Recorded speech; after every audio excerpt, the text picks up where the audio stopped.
The dungeon air tasted of damp stone and something fouler, the metallic tang of old blood mixed with the earthy decay of things that shouldn't exist. Leo's boots scraped against the uneven floor of the cavern, the sound echoing back at him like mocking laughter.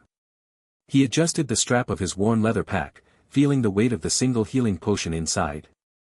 It was the guild's parting gift, a token gesture before sending him to what they all expected would be his grave. "Keep up, Eternal Zero," Marcus's voice cut through the gloom ahead. The taller hunter didn't bother looking back, his torch casting long shadows that danced across the moss-covered walls. "Or are you already tired from walking?" Leo didn't respond. He'd learned long ago that answering only made it worse. The nickname, Eternal Zero, had followed him since his awakening ceremony 3 years ago, when the system had declared him F rank with 0 growth potential. No stat increases, no skill evolution, just a flat line where others saw exponential curves. In a world where dungeons spat out monsters and hunters grew stronger with each kill, he was an anomaly, a broken cog in the machine of survival.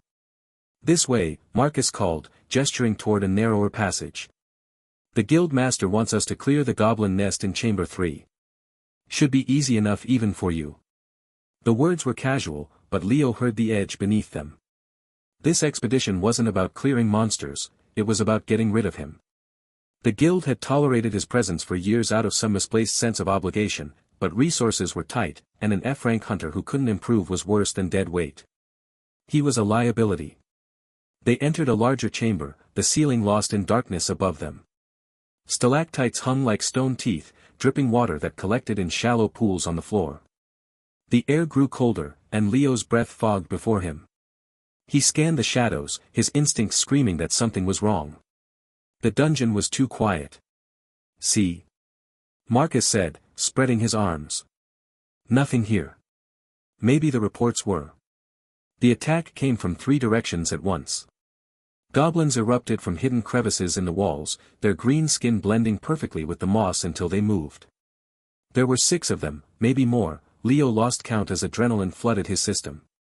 They moved with unnerving coordination, not the mindless rush he'd been taught to expect. These were dungeon-born, smart enough to set ambushes. Marcus reacted first, his C-rank reflexes carrying him backward as he drew a short sword. "Form up," he shouted, but Leo was already moving, his own training taking over despite his low rank.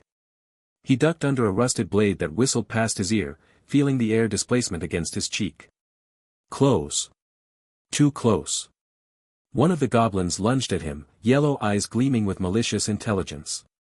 Leo sidestepped, his boots slipping on the wet stone.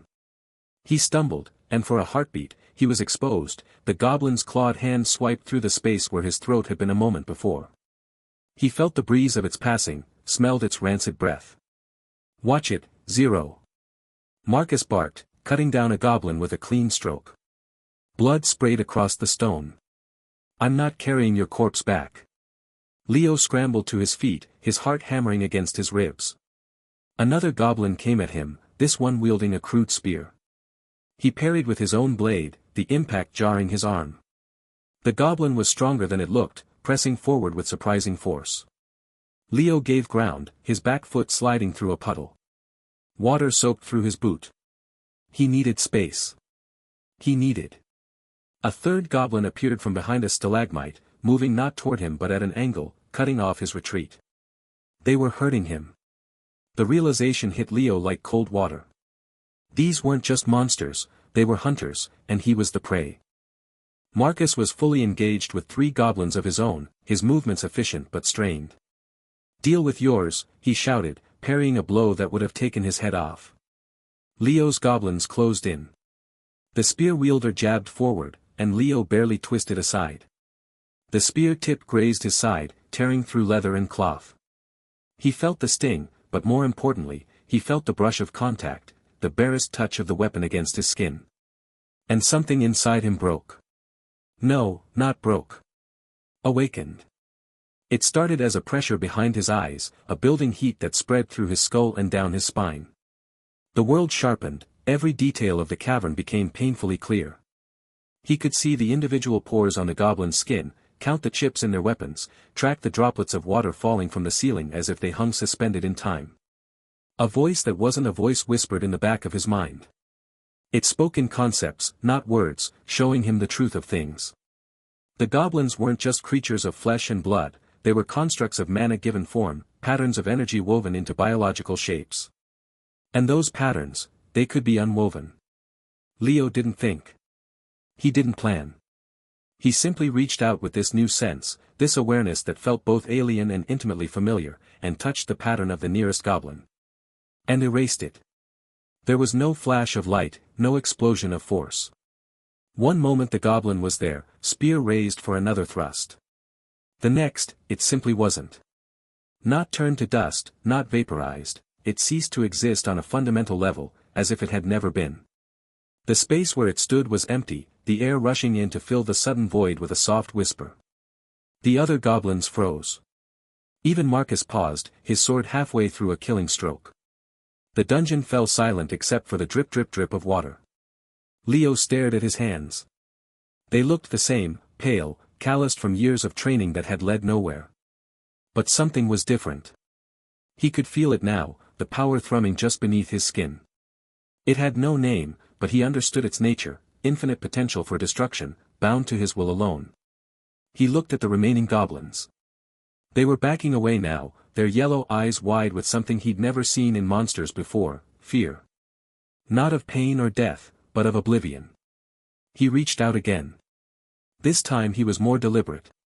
He focused on the spear-wielding goblin, seeing its pattern not as a whole but as threads of existence woven together. He didn't need to unravel all of it, just enough. He plucked a single conceptual thread, the one that defined its cohesion as a living being. The goblin dissolved into motes of fading light that vanished before they hit the floor. The last goblin turned to run, but Leo was already extending his awareness. Distance didn't matter. Contact didn't matter. The power worked on a level beyond physicality. He touched the goblin's pattern from 20 feet away and unmade it with a thought. Silence returned to the chamber, deeper now. Marcus was staring at him, sword hanging limp at his side. What was that? Leo opened his mouth to answer, but the words died in his throat. A new awareness was blooming in his mind, separate from the destructive power. It was a status screen, but not the one he was used to. This one glowed with golden text that hovered at the edge of his vision. Name, Leo. Rank, F, Eternal 0. HP, 1/1, locked.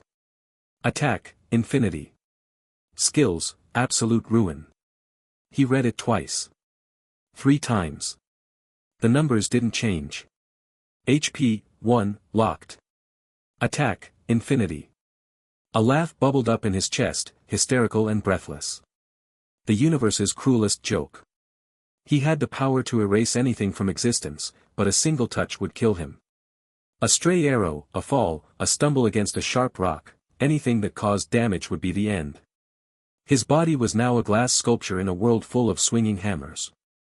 Leo. Marcus took a step forward, his expression shifting from shock to something calculating. What did you do? Stay back, Leo said, the words coming out sharper than he intended. He took a step away, putting distance between them. Every instinct screamed at him to run, to hide, to never let anyone know about this fragility. In a world of hunters and monsters, weakness was a death sentence. And he was the weakest thing alive. He looked around the chamber, really looked. The stone floor was uneven, littered with loose rocks. The walls were rough, with jagged outcroppings. The ceiling, he looked up and felt his stomach clench. Stalactites hung like nature's guillotine blades, some as thick as his thigh, tapering to needle points. Water dripped from their tips, each drop a reminder of gravity's constant pull. He needed to test this. Carefully. Keeping his distance from Marcus, who was still watching him with narrowed eyes, Leo focused on a section of the far wall. There was a cluster of glowing mushrooms there, their bioluminescence casting a soft blue light.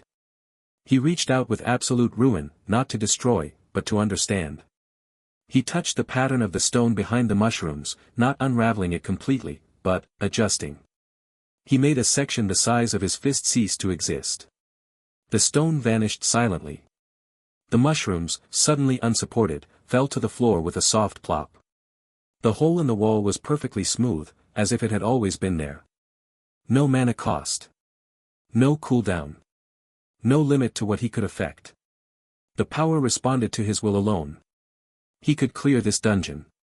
He could clear any dungeon. But he couldn't get hit. Not once. We should keep moving, Marcus said, his voice carefully neutral. The nest is still ahead. Leo nodded, not trusting himself to speak. He fell into step behind Marcus, but now every movement was calculated. He watched where he placed his feet, avoiding loose stones and slippery patches. He kept his distance from the walls, giving himself room to dodge. He scanned the ceiling constantly, tracking the stalactites. They moved deeper into the dungeon, through passages that grew narrower and more winding. Marcus led the way, his torch pushing back the darkness.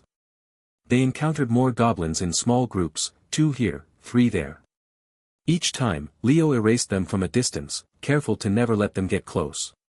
He worked quickly, efficiently, learning to use his power with precision. He could target specific parts, a goblin's weapon, its legs, its head, but he found that complete erasure was simplest. Cleanest. Marcus stopped asking questions. He just watched, his expression growing more guarded with each display of power. They reached Chamber 3, a vast cavern with a ceiling lost in shadow. The goblin nest was there, a foul-smelling collection of bones, rags, and stolen trinkets piled against the far wall. Dozens of yellow eyes gleamed in the darkness. There, Marcus whispered. The heart of the nest. Leo didn't wait for a plan. He reached out with absolute ruin, not targeting individual goblins this time, but the nest itself. He touched the conceptual space it occupied and made it not be. The nest vanished. The goblins milling around it vanished with it. A perfect sphere of emptiness appeared where they had been, 20 feet across. The air rushed in with a hollow roar. The remaining goblins, those on the edges of the effect, scattered, shrieking in terror. Leo picked them off one by one, erasing them as they fled. Within minutes, the chamber was empty save for the 2 hunters. Marcus lowered his torch. That's not possible. It is, Leo said simply. He was breathing hard, not from exertion but from tension.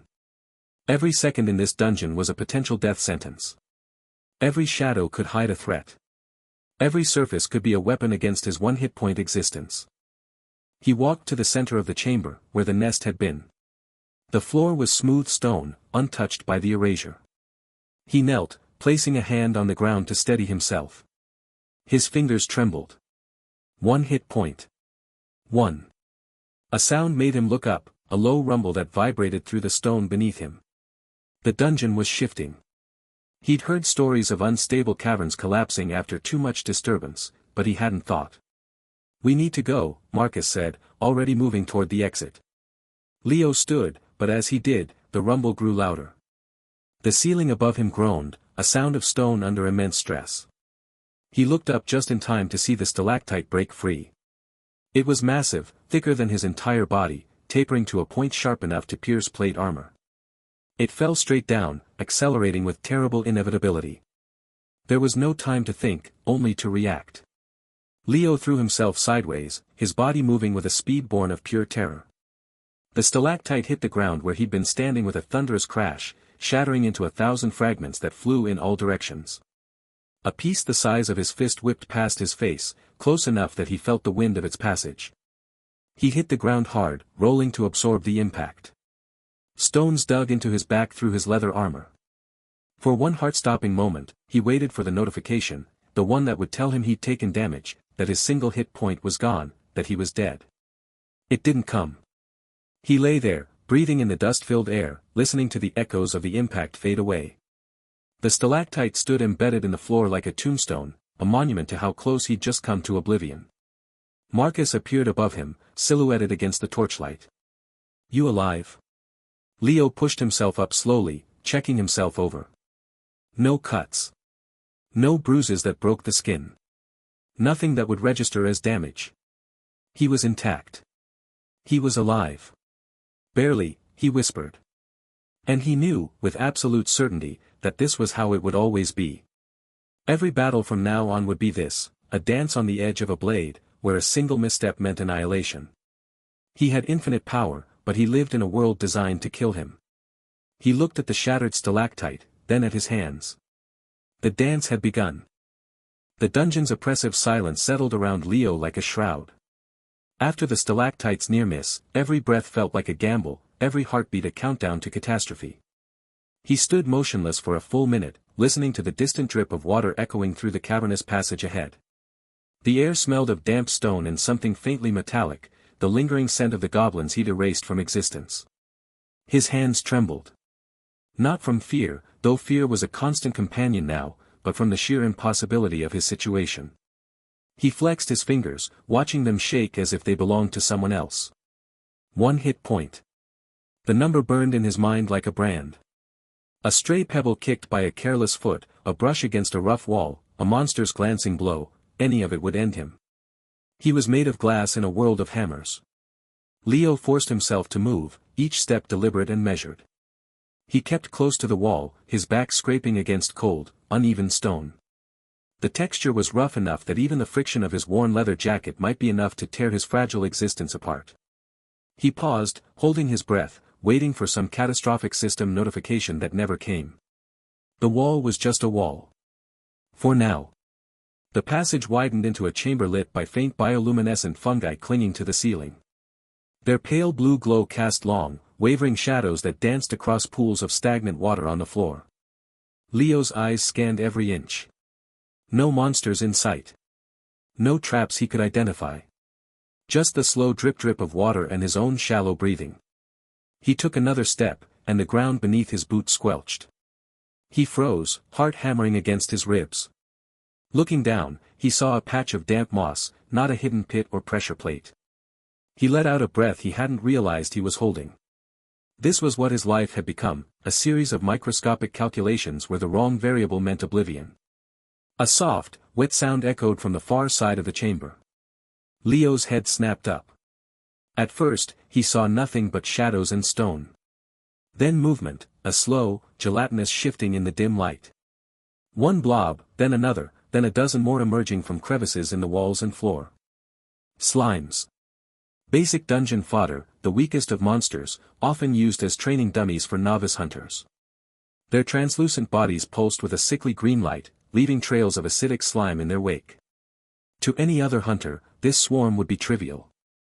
A few sword swings, some basic magic, and they'd be reduced to puddles. To Leo, they were a death sentence in slow motion. Each slime moved with unpredictable, oozing motions. Their touch wouldn't just hurt, it would erase him. Completely. Irrevocably. He backed against the wall, his mind racing. The slimes hadn't noticed him yet, but they were spreading, filling the chamber with their amorphous forms. He counted them, 20, maybe 30. Too many to dodge in this confined space. One wrong step and he'd brush against one. One moment of inattention and he'd be gone. Absolute ruin. The power thrummed in his veins, a paradox of infinite destruction bound to a vessel that could shatter from a stiff breeze. He'd used it against the goblins, a focused, instinctual burst that erased them from reality. But that had been against a handful of targets in a straight line. This was different. This required area. Control. Precision he wasn't sure he possessed. Leo closed his eyes, trying to remember the feeling. Not the raw power, but the shape of it. In his mind's eye, he visualized the slimes not as monsters but as concepts, clusters of existence that could be unmade. He imagined the energy not as a beam or a blast, but as a wave. A spreading circle of negation that would leave him untouched at its center. When he opened his eyes, the slimes had advanced. The nearest was less than 10 feet away, its gelatinous body quivering as it absorbed moisture from a puddle. Leo didn't move. Couldn't move. Any shift in position might put him in range of their slow, meandering paths.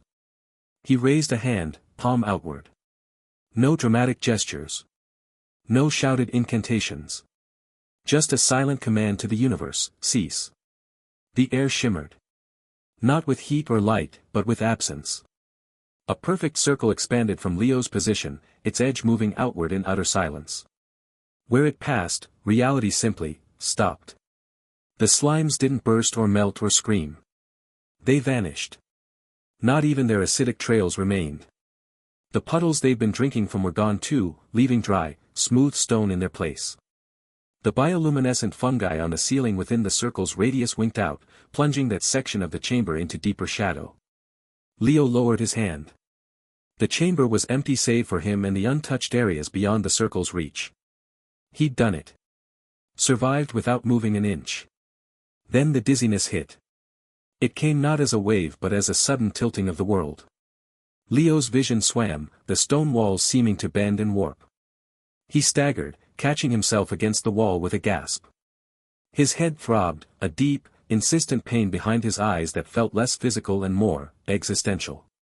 As if he'd stretched something fundamental too far. He slid down the wall until he was sitting on the cold floor, breathing heavily. The mental strain was worse than he'd anticipated.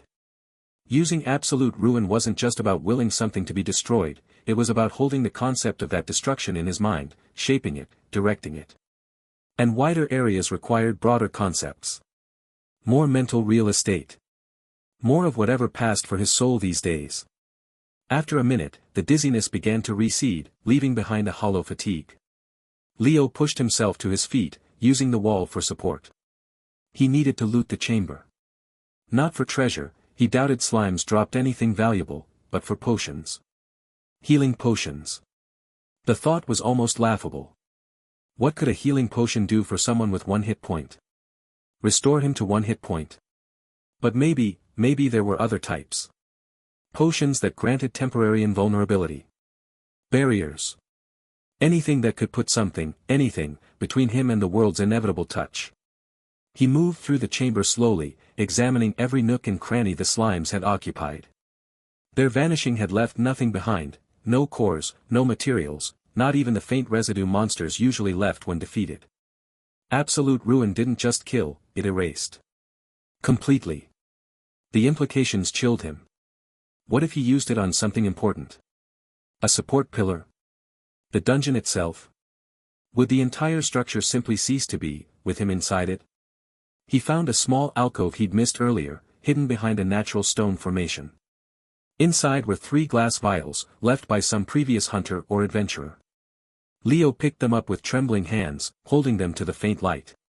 One was red, a standard healing potion. Useless. One was blue, a mana restoration draft. Possibly useful if using absolute ruin drained mana, but he had no way to test that. The third was murky green, unlabeled. Probably poison or some alchemical experiment gone wrong. He pocketed the blue vial, leaving the others. The healing potion felt like a cruel joke.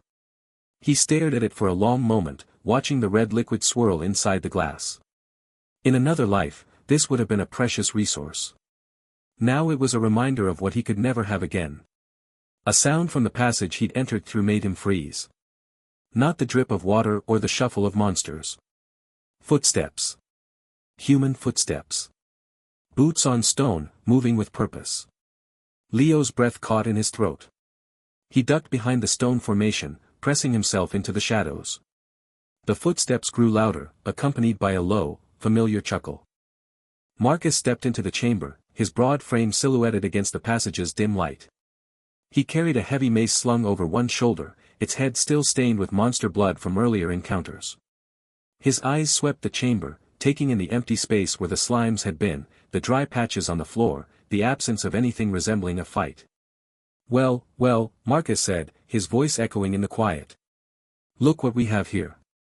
The Eternal Zero, still breathing. I thought for sure you'd have tripped over your own feet by now. Leo stayed silent, hidden. Marcus took a few steps into the chamber, his boots crunching on loose stone. He paused near the center, right where Leo had been standing minutes earlier. Cleared out some slimes, did you? Marcus mused, toeing one of the dry patches with his boot. Must have used some fancy trick. Got a hidden artifact, maybe? Something you're not telling the guild about? He turned slowly, his gaze scanning the shadows. Leo held perfectly still, not even daring to blink. Marcus's eyes passed over his hiding spot once, twice, then lingered. Come on out, Leo, Marcus said, his tone shifting from mockery to something darker. No point hiding. We're guildmates, remember? We should stick together in this dangerous place. The smirk returned to his face, wider now, edged with malice. He took a step toward the stone formation, then another, his mace swinging down to rest at his side. Accidents happen in dungeons all the time. Especially to fragile little things that shouldn't be here in the first place. Leo's hand tightened around the blue vial in his pocket. His mind raced through options, each more desperate than the last. Run. Marcus would catch him. Fight. One touch from that mace, one shove into a wall, and it was over. Talk. What could he possibly say? Marcus was only 10 feet away now, close enough that Leo could see the dirt under his fingernails, the scar on his cheek from some past battle, the cold calculation in his eyes. He wasn't just here to bully. He was here to finish what the dungeon had started. Let me help you, Leo, Marcus said softly, almost kindly. Let me give you a little push in the right direction. He reached out, not with his mace, but with his empty hand, a casual, almost friendly gesture that would end with Leo stumbling backward, into the darkness, into whatever waited in the deeper parts of the dungeon. A perfect accident. No witnesses. Just another F-rank hunter who didn't make it out. Leo's breath hitched. The world narrowed to that outstretched hand, moving slowly through the air toward him. Every instinct screamed to dodge, to run, to fight back. But every option led to contact. And contact led to death. He had 1 second to decide. One heartbeat. One fragile moment balanced on the edge of oblivion. The stone chamber felt suddenly smaller, the damp air thickening with malice.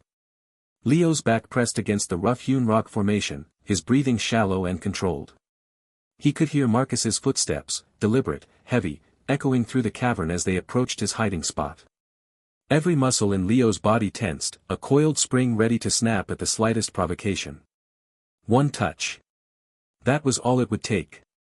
One accidental brush against the wall, one stumble, one push from Marcus, and his single point of health would vanish into oblivion. Marcus's shadow fell across the narrow gap between the stones first, long and distorted by the flickering bioluminescent fungi clinging to the ceiling. Then his face appeared, wearing that familiar smirk that had haunted Leo through years of mockery. Well, Marcus drawled, his voice dripping with false camaraderie. Look what we have here.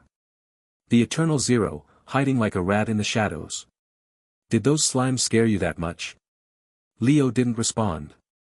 He kept his eyes lowered, playing the part of the cowering weakling Marcus expected. His mind raced, calculating distances, angles, escape routes. The chamber was about 20 meters across, littered with the gelatinous remains of the slimes he'd erased earlier. To his left, a narrow passage led deeper into the dungeon, but it was blocked by fallen rubble. To his right, the way back to the entrance was clear, but Marcus stood directly between him and that path. Cat got your tongue. Marcus took another step forward, now just 3 meters away. Leo could see the details of his guild leathers, the worn patches where monsters had scored hits, the insignia of their guild, the ironclad vanguard, stitched in silver thread that had long since tarnished. Marcus was a C-rank hunter, not particularly powerful by guild standards, but compared to Leo's former F-rank status, he might as well have been a titan. His class was a straightforward warrior, brute strength and durability, the antithesis of everything Leo had become. I saw what happened back there, Marcus continued, his eyes scanning the chamber. The slimes just disappeared. Poof. No blood, no residue, just gone.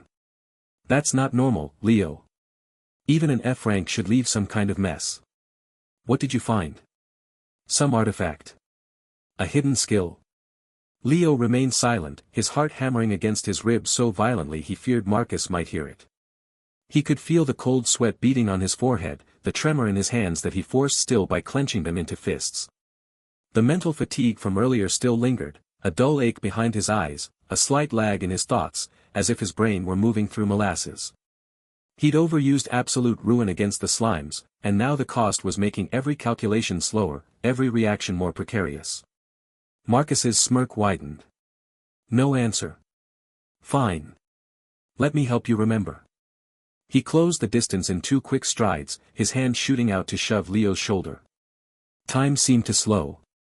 Leo saw the movement coming, the casual, almost dismissive push that Marcus probably used on weaker guildmates all the time. In that fraction of a second, a dozen scenarios flashed through Leo's mind. If he took the shove directly, even lightly, the impact might not kill him outright, but it could knock him off balance. A stumble against the sharp rocks behind him, a fall onto the hard stone floor, either could be fatal with 1 HP. If he dodged too obviously, Marcus would know something was wrong. If he fought back, he'd reveal his power. He chose the middle path. As Marcus's hand made contact, Leo let himself be pushed, but he twisted his body subtly, redirecting the force so that instead of falling backward, he staggered sideways. His foot caught on a loose stone, and for one heart-stopping moment, he teetered on the edge of falling. The ground rushed up to meet him, jagged rocks gleaming in the faint light. He threw out a hand, not to brace himself, that would mean impact, but to grab at nothing, a desperate pantomime of balance. At the last possible instant, he shifted his weight, his boot scraping against stone as he righted himself, coming to rest leaning heavily against the rock formation, breathing ragged. "Careful there," Marcus said, not bothering to hide his amusement. "Wouldn't want you to hurt yourself. Though, honestly, at your level, a stubbed toe might be lethal." Leo's heart was a frantic drumbeat in his ears. That had been too close.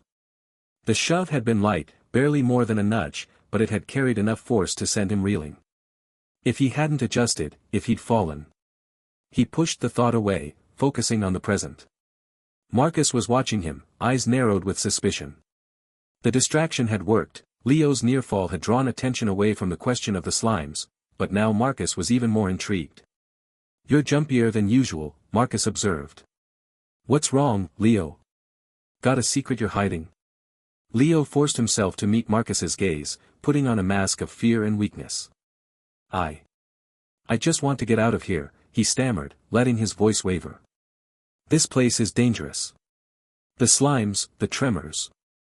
"Dangerous for you, maybe," Marcus scoffed. "For a real hunter, it's a walk in the park. But you're right about one thing, you don't belong here. The guild only sent you on this expedition to get rid of you. A liability like you, dragging down our rankings, it's embarrassing." He took another step closer, now within arm's reach again.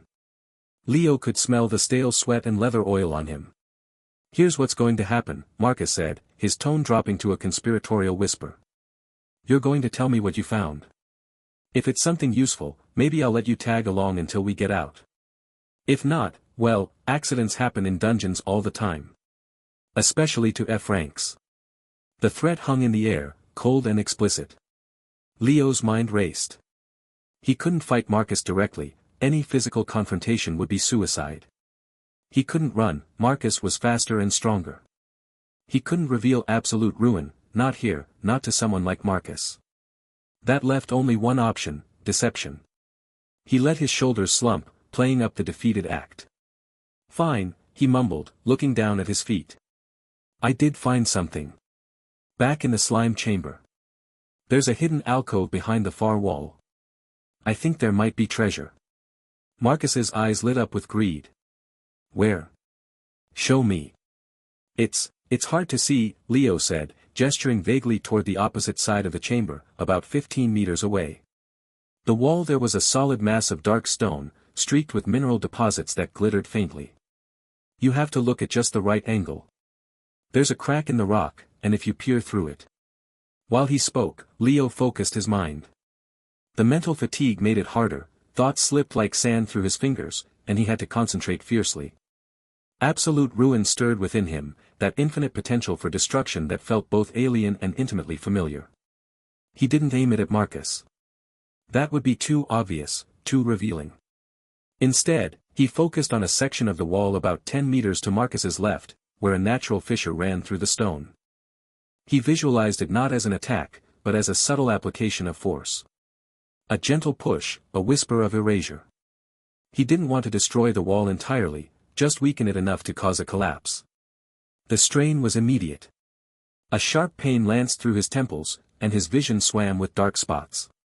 He bit the inside of his cheek, using the pain to ground himself. Sweat trickled down his spine, cold against his skin. Marcus was already turning, his attention shifting to the wall Leo had indicated.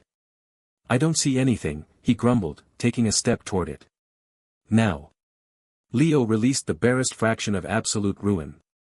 There was no flash of light, no dramatic explosion.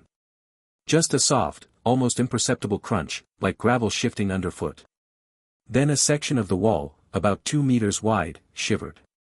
Cracks spiderwebbed out from the fissure, spreading rapidly. Small stones and dust began to trickle down. Marcus froze, his head snapping toward the sound. What the? The wall groaned, a deep, resonant sound that echoed through the chamber. Then, with a roar of collapsing stone, the entire section gave way. Boulders the size of Leo's torso tumbled down, crashing to the floor in a cloud of dust and debris. The noise was deafening, a cacophony of grinding rock and shattering stone that filled the air. The ground trembled underfoot, and for a terrifying moment, Leo thought the whole ceiling might come down.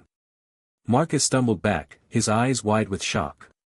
"Dungeon tremor," he shouted, though the words were barely audible over the din. He raised his arms to shield his face from the flying debris, turning away from Leo. This was his chance. Leo didn't hesitate.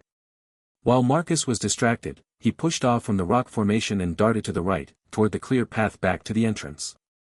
His movements were careful, precise, every step placed with agonizing attention to avoid tripping, slipping, or brushing against anything. The mental fatigue slowed him, made his reactions sluggish, but fear and adrenaline lent him a desperate speed. He reached the passage leading out of the chamber just as the collapse settled. The dust was beginning to clear, revealing a heap of rubble where the wall had been. Marcus was coughing, waving a hand in front of his face. He hadn't noticed Leo's escape yet. Leo slipped into the passage, his back pressed against the cool stone wall. He paused for a moment, listening. His heart was still racing, his breath coming in short, sharp gasps. The effort of using absolute ruin so precisely had taken its toll, his head throbbed with a persistent ache, and his thoughts felt fuzzy, disconnected. He needed to rest, to recover, but there was no time. He moved deeper into the passage, away from the chamber. After about 20 meters, the tunnel curved sharply to the left, opening into a small antechamber. This one was empty, save for a few scattered bones and a pool of stagnant water in one corner. The air was cooler here, and quieter, the sounds of the collapse were muffled, distant. Leo slid down the wall, sitting on the floor with his knees drawn up to his chest. He closed his eyes, trying to steady his breathing. He'd done it. He'd avoided contact, created a distraction, and escaped without revealing his power. But at what cost? The mental fatigue was worse than before. When he tried to focus, his thoughts slipped away like smoke. His reactions felt delayed, as if he were moving through water. If another monster appeared now, or if Marcus found him, he wasn't sure he could respond in time. He sat there for what felt like hours, though it was probably only minutes. The silence was oppressive, broken only by the distant drip of water and the faint, ever-present hum of the dungeon. He was about to push himself to his feet, to keep moving, when he heard voices. They were coming from the direction of the collapsed chamber. Marcus's voice, low and angry, and another voice, deeper, rougher. Leo froze, every sense straining. He crept to the edge of the antechamber, peering around the corner back down the passage. He couldn't see anything, the curve of the tunnel blocked his view, but the voices carried clearly in the still air. "Just vanished," Marcus was saying. 1 minute he was there, the next he was gone.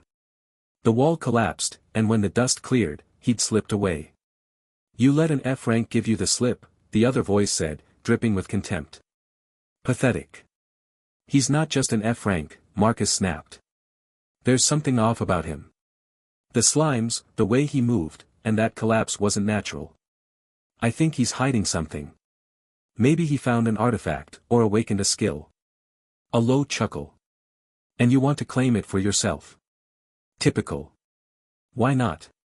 Marcus's voice turned sly. "He's alone, weak, and now he's separated from the group. If he doesn't make it out of the dungeon, who's to say what happened? Accidents happen all the time. And if he did find something valuable, well, finders keepers." Leo's blood ran cold. He recognized the other voice now, it belonged to Garrick, another hunter from their guild. A D-rank, brutish and loyal to Marcus. The two of them were planning to kill him. Or, more accurately, to ensure he died in the dungeon and then take whatever they thought he had. "So what's the plan?" Garrick asked. "We report him dead," Marcus said, his voice calm, matter of fact. "Say he got separated during a tremor and we couldn't find him. The guild will write him off, no one will question it. Then we search his body when we find it. If he's got gear, we split it. If he's got an artifact or something, we sell it and split the profit. Clean and simple. And if he makes it out alive? Marcus's tone turned icy. Then we make sure he doesn't. A little push in the right place, a monster attack, that goes wrong, he's an F rank. No one will investigate too closely. There was a pause, then Garrett grunted in agreement. Fine. But we need to find him first. He can't have gone far. Footsteps echoed down the passage, growing louder. They were coming his way. Leo pulled back into the antechamber, his mind racing. The fatigue was still there, a heavy weight dragging at his thoughts, but it was pushed aside by a surge of cold, sharp clarity. He was a target now. Not just from monsters, not just from the dungeon itself, but from his own guild. Marcus and Garrick were hunting him, and they wouldn't stop until he was dead. He had no allies here. No one to turn to. His power was infinite, but his body was a fragile shell that could be shattered by a single misstep. And now, with his own guildmates plotting against him, the world outside the dungeon seemed just as deadly as the monsters within. He looked around the antechamber, searching for another way out. There was none, just the passage he'd come from, and the one Marcus and Garrick were approaching. He was trapped. The footsteps grew closer. He could hear the scrape of boots on stone, the rustle of leather. They were almost at the curve in the tunnel. Leo pressed himself against the wall, in the deepest shadow he could find. His heart hammered against his ribs, a frantic drumbeat of fear and desperation. One touch. One graze. That was all it would take. And now, for the first time, the touch he feared might not come from a monster, but from a man he'd once called a guildmate. The dungeon's oppressive silence pressed against Leo's ears like cotton wool. He stood motionless in the narrow passageway, his back pressed against cold, damp stone. Every breath felt like a gamble, too loud, and something might hear him, too shallow, and the dizziness from overusing absolute ruin might return. His fingers traced the rough texture of the wall, grounding himself in the physical reality that could end him with a single misplaced touch. Ahead, the tunnel curved into darkness, illuminated only by faint bioluminescent fungi clinging to the ceiling. Their pale blue glow cast long, dancing shadows that seemed to twitch with malicious intent. Leo's eyes scanned the path methodically. The floor was uneven, littered with loose stones that could trip him. A single fall, a single scrape against the jagged rocks, and his 1 HP would vanish. The thought made his throat constrict. He took a cautious step forward, his boots testing each patch of ground before committing his weight. The air grew thicker, carrying a sweet, cloying scent that made his nose itch. He paused, recognizing the danger before he saw it. Ahead, clusters of bulbous fungi sprouted from cracks in the walls, their caps pulsing with a sickly yellow light. Toxic spores drifted lazily in the air, visible as shimmering motes in the fungal glow. One breath, one touch to his skin, and he'd be dead. Leo's mind raced. He couldn't risk getting closer. Absolute ruin hummed in his veins, a power he both feared and relied upon. He raised a trembling hand, focusing on the nearest cluster. The strain was immediate, a sharp pressure behind his eyes, as if his skull were being squeezed. He envisioned the fungi not just destroyed, but erased from existence, their very concept unraveled. A silent pulse of invisible energy rippled forward. The fungi vanished without sound or debris. One moment they were there, pulsing with lethal potential, the next, they were gone, leaving only smooth stone where they had grown. The spores in the air winked out like extinguished sparks. Leo staggered, catching himself against the wall with a gasp. The mental drain left him lightheaded, his vision swimming with dark spots. He forced himself to breathe slowly, counting each inhalation. He couldn't afford to lose focus now. He pushed onward, the tunnel sloping downward into a wider chamber. Stalactites hung from the ceiling like stone teeth, dripping water that echoed in the cavernous space. Leo's eyes darted upward. One of the stalactites looked unstable, its base cracked and weeping mineral deposits. A single vibration, a misplaced footstep, and it could plummet. He calculated the distance. If it fell, he'd have less than a second to dodge. With his reactions slowed by fatigue, that might not be enough. He considered using absolute ruin again. Erase the stalactite before it could fall. But the thought of another mental strain made him hesitate. Each use left him more vulnerable, his thoughts sluggish, his body trembling. He decided on a different approach. Moving with exaggerated care, he skirted the edge of the chamber, keeping as far from the unstable formation as possible. His heart hammered against his ribs, a frantic drumbeat that seemed loud enough to shake the very stones. Halfway across, a distant rumble echoed through the dungeon. Not from the stalactite, from deeper within, a tremor that vibrated through the floor. Loose rocks skittered down the walls. Leo froze, his muscles locking in panic. The unstable stalactite groaned, a sound like grinding bones. Cracks spiderwebbed across its base. Time seemed to stretch, each fraction of a second an eternity.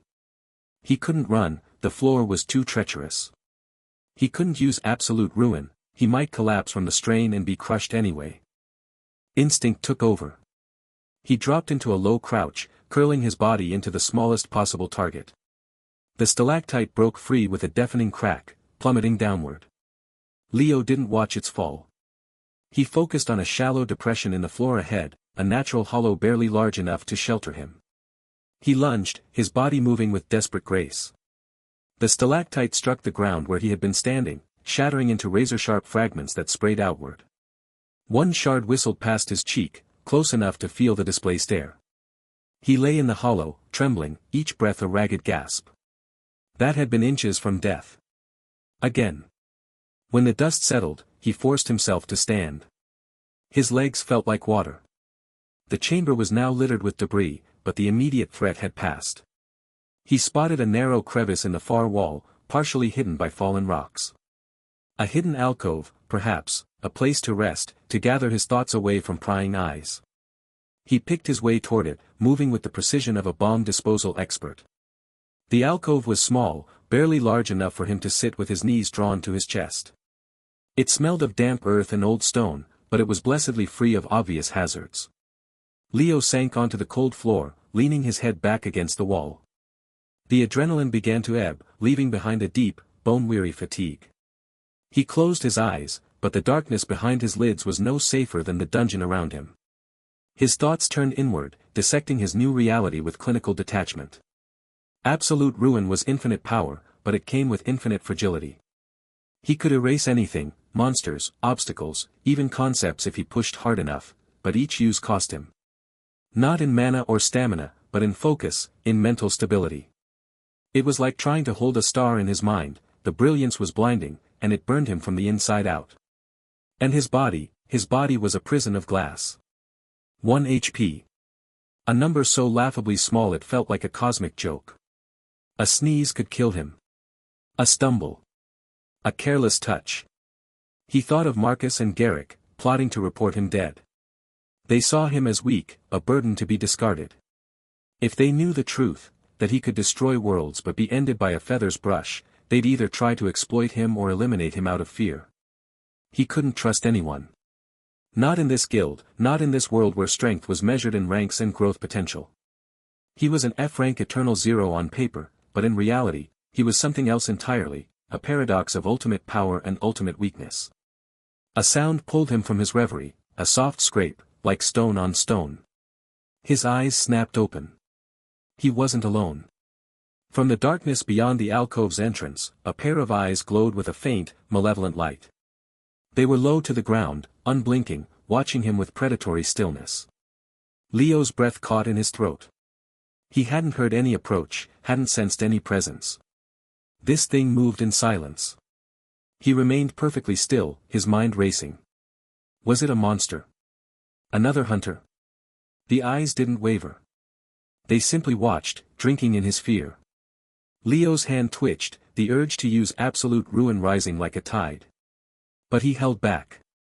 If he attacked blindly, he might miss, and the strain could leave him defenseless. Better to wait, to observe. The eyes narrowed slightly, as if amused by his hesitation. Slowly, the figure shifted. It wasn't human, its silhouette was wrong, too fluid, too elongated. It seemed to blend with the shadows, its form indistinct.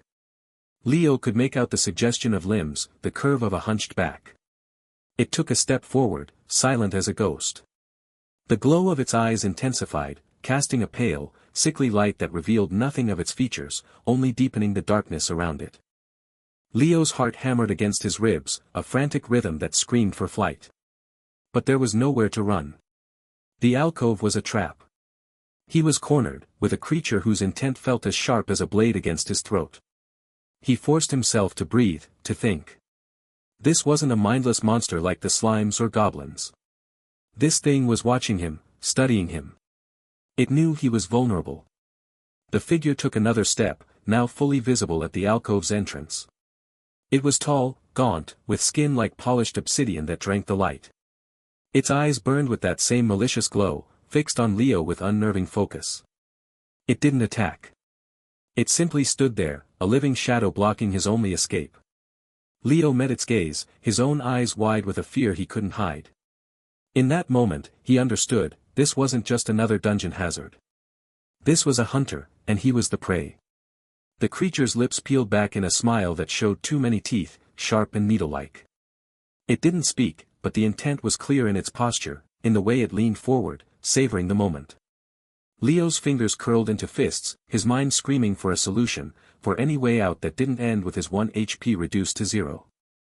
The darkness around him seemed to thicken, pressing in, and the only light came from those glowing, malicious eyes, watching, waiting, promising a confrontation he might not survive. The shadowy figure detached itself from the darkness, its form shimmering like heat haze over stone. Glowing yellow eyes fixed on Leo with predatory focus. It wasn't human, that much was immediately clear. Its limbs were too long, its movements too fluid, like ink spreading through water. As it stepped forward, Leo's breath caught in his throat. The creature passed through a solid stone pillar as if it weren't there, its form briefly becoming translucent before solidifying again on the other side. Phantom Stalker.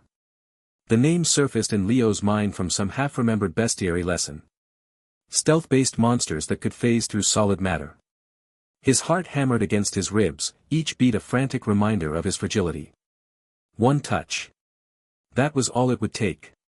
Not even a powerful blow, just the brush of its fingers against his skin, and he'd be gone. He backed away slowly, his movements deliberate and controlled. The alcove he'd been resting in now felt like a trap. The only exit was blocked by the creature, and the walls around him were no barrier to something that could walk through stone. His mind raced, calculating distances, angles, possibilities. Absolute ruin could erase this thing from existence, he knew that with absolute certainty. But using it meant mental strain, dizziness, moments of vulnerability. And he had to avoid contact at all costs. "Show me your power," the creature seemed to whisper, though its mouth didn't move. The words echoed directly in Leo's mind, cold and mocking. The little hunter who shouldn't be alive. "Show me what keeps you breathing." Leo didn't answer. He kept backing up, his eyes scanning the chamber. The main cavern beyond the alcove had a narrow corridor branching off to the left, barely wide enough for two people to walk side by side. If he could reach it. The phantom stalker flowed forward, its form blurring as it phased through another section of wall, reappearing closer. Leo's survival instincts screamed at him to run, but running meant turning his back, and he couldn't afford that. He had to keep the creature in sight, had to know where it was at every moment. "You're afraid," the mental voice taunted. "I can taste it. The fear of something so fragile." Leo's hand twitched. He wanted to use absolute ruin right then, to erase this thing before it could get any closer. But the corridor. He needed the corridor. A narrow space would limit the creature's ability to phase through walls, it would have to follow the physical path, at least partially. And if he could position himself just right. He took another step back, then another. The creature matched him, its movements eerily silent. It didn't walk so much as glide, its feet never quite touching the ground. The glowing eyes never blinked. "What are you?" it asked, genuine curiosity coloring the mental voice now. "Your stats, they're wrong. Broken. Like a cracked mirror." Leo reached the edge of the alcove. The corridor was 10 feet to his left. 10 feet of open space with the phantom stalker between him and safety. He could try to go around, but that would bring him closer to the creature. He could try to dash past it, but if it reached out as he passed. His decision was made in an instant. He feinted right, then lunged left, putting every ounce of his F-rank agility into the movement. The phantom stalker reacted with impossible speed, phasing through the space where Leo had been to intercept him. Its hand reached out, fingers elongating like shadows stretching at dusk. Leo threw himself to the ground, rolling beneath the grasping hand. The stone floor scraped against his back through his thin hunter's gear, but he felt no pain, only the terrifying awareness that if those fingers had brushed him, he'd be dead. He came up running, his lungs burning as he sprinted for the corridor. The creature phased through the wall ahead of him, appearing at the corridor's entrance, blocking his path. Leo skidded to a halt, his mind working frantically. It was playing with him. Testing him. Learning his patterns. Clever, the mental voice purred. But not clever enough. Leo backed away again, his eyes darting around the chamber. There had to be another way. The corridor wasn't the only option, there was a collapsed section of ceiling to his right, rubble piled high. If he could climb it. No. Too slow. The phantom stalker would be on him before he reached the top. He needed to lure it. Make it follow him on his terms. Turning, Leo ran back toward the alcove. The creature phased through the wall to cut him off, but Leo changed direction at the last moment, angling toward a different section of the chamber. He was leading it in a dance, a deadly game of cat and mouse where the mouse had skin thinner than paper. The phantom stalker grew impatient. It stopped phasing and simply flowed across the floor, its speed increasing. Leo felt the air grow cold behind him. He didn't look back, he couldn't afford to. He focused on the corridor, on reaching it with the creature following directly behind him. 5 feet. 4. 3. He dove into the narrow passage, his shoulders brushing against rough stone on either side. The corridor was even tighter than he'd remembered, the ceiling low enough that he had to duck his head. Perfect. The phantom stalker appeared at the entrance, its form too large to fit comfortably in the confined space. It hesitated, the glowing eyes narrowing. Then it began to phase through the wall to bypass the narrow passage entirely. Now. It had to be now. Leo raised his hand, focusing his will. Absolute ruin wasn't about strength or force, it was about concept. The idea of destruction made manifest. He didn't need to aim at the creature itself. He needed to aim at the space it occupied, at the very possibility of its existence in that moment. His mind strained against the effort. The familiar dizziness washed over him, a tidal wave of nausea and disorientation. But he pushed through it, his focus narrowing to a single point, the section of corridor where the phantom stalker was phasing through the wall. Erase, he whispered. The world didn't explode. There was no flash of light, no deafening roar. The stone simply ceased to exist in a perfect sphere 3 feet in diameter. And with it went the portion of the phantom stalker that had been passing through that space. The creature screamed, a sound that was both physical and mental, shattering the air and clawing at Leo's mind. The remaining portions of its body, now separated by the void where stone and monster had been, thrashed wildly. One glowing eye stared at him from the left side of the void, the other from the right, both filled with agony and rage. Then the conceptual destruction spread. Like cracks in glass, the nothingness expanded, consuming what remained of the phantom stalker. The creature tried to phase, tried to escape, but absolute ruin didn't care about physical laws. It erased the concept of the monster's existence in that localized area, and without existence, there could be no movement, no escape. The last of the phantom stalker dissolved into motes of fading light that were themselves consumed by the void. A moment later, the erased section of wall and corridor began to fill in, not with stone, but with a shimmering, unstable energy that slowly solidified back into rough-hewn rock. The dungeon was repairing itself, but the process was slow, leaving the air charged with ozone and something darker. Leo collapsed against the corridor wall, his legs giving out beneath him. The mental strain hit him like a physical blow. His vision swam, colors bleeding together at the edges. He could feel blood trickling from his nose, warm and sticky. His head pounded with a migraine that made thinking agony. He had to move. Had to get away from here. The fight hadn't been loud, but the energy release, someone might have felt it. Something might have felt it. Pushing himself up with trembling arms, Leo staggered deeper into the corridor. Each step was a monumental effort. His thoughts moved through syrup, slow and thick. He needed to rest, to let his mind recover, but he couldn't stop. Not here. Not in the open. The corridor twisted and turned, leading him away from the chamber. After what felt like hours but was probably only minutes, he found a small niche in the wall, barely large enough to crouch in, but hidden from casual view. He slid into it, pulling his knees to his chest, and tried to steady his breathing. The dizziness was fading slowly, replaced by a deep, bone-weary exhaustion.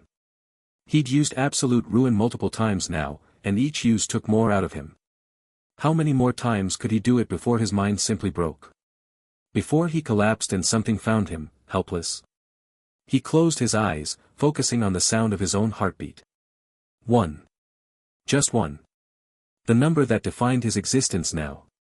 Infinite power balanced on a single point of vulnerability. A low hum began to vibrate through the stone around him. At first, Leo thought it was his imagination, a side effect of the mental strain. But it grew louder, more insistent. It came from deep within the dungeon, a resonant frequency that made the air itself tremble.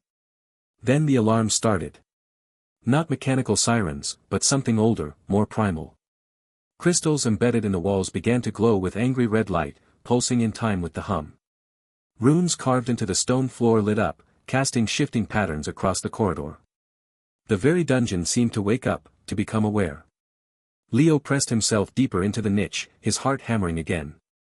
The phantom stalker's death had triggered something. An alarm system, or a warning to other entities in the dungeon. He'd drawn attention to himself, not just from Marcus and Garrick, but from the dungeon itself. The hum intensified, becoming a thrumming vibration that he could feel in his teeth. In the distance, down corridors he couldn't see, something began to move. Heavy footsteps, too regular to be natural. Multiple sets of them, approaching from different directions. He was trapped. Exhausted, vulnerable, and now the entire dungeon knew he was here. The red lights pulsed faster, casting his hiding place in bloody shadows.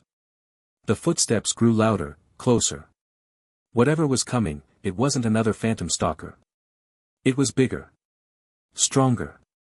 And it knew exactly where he was. The dungeon trembled with the approach of something immense.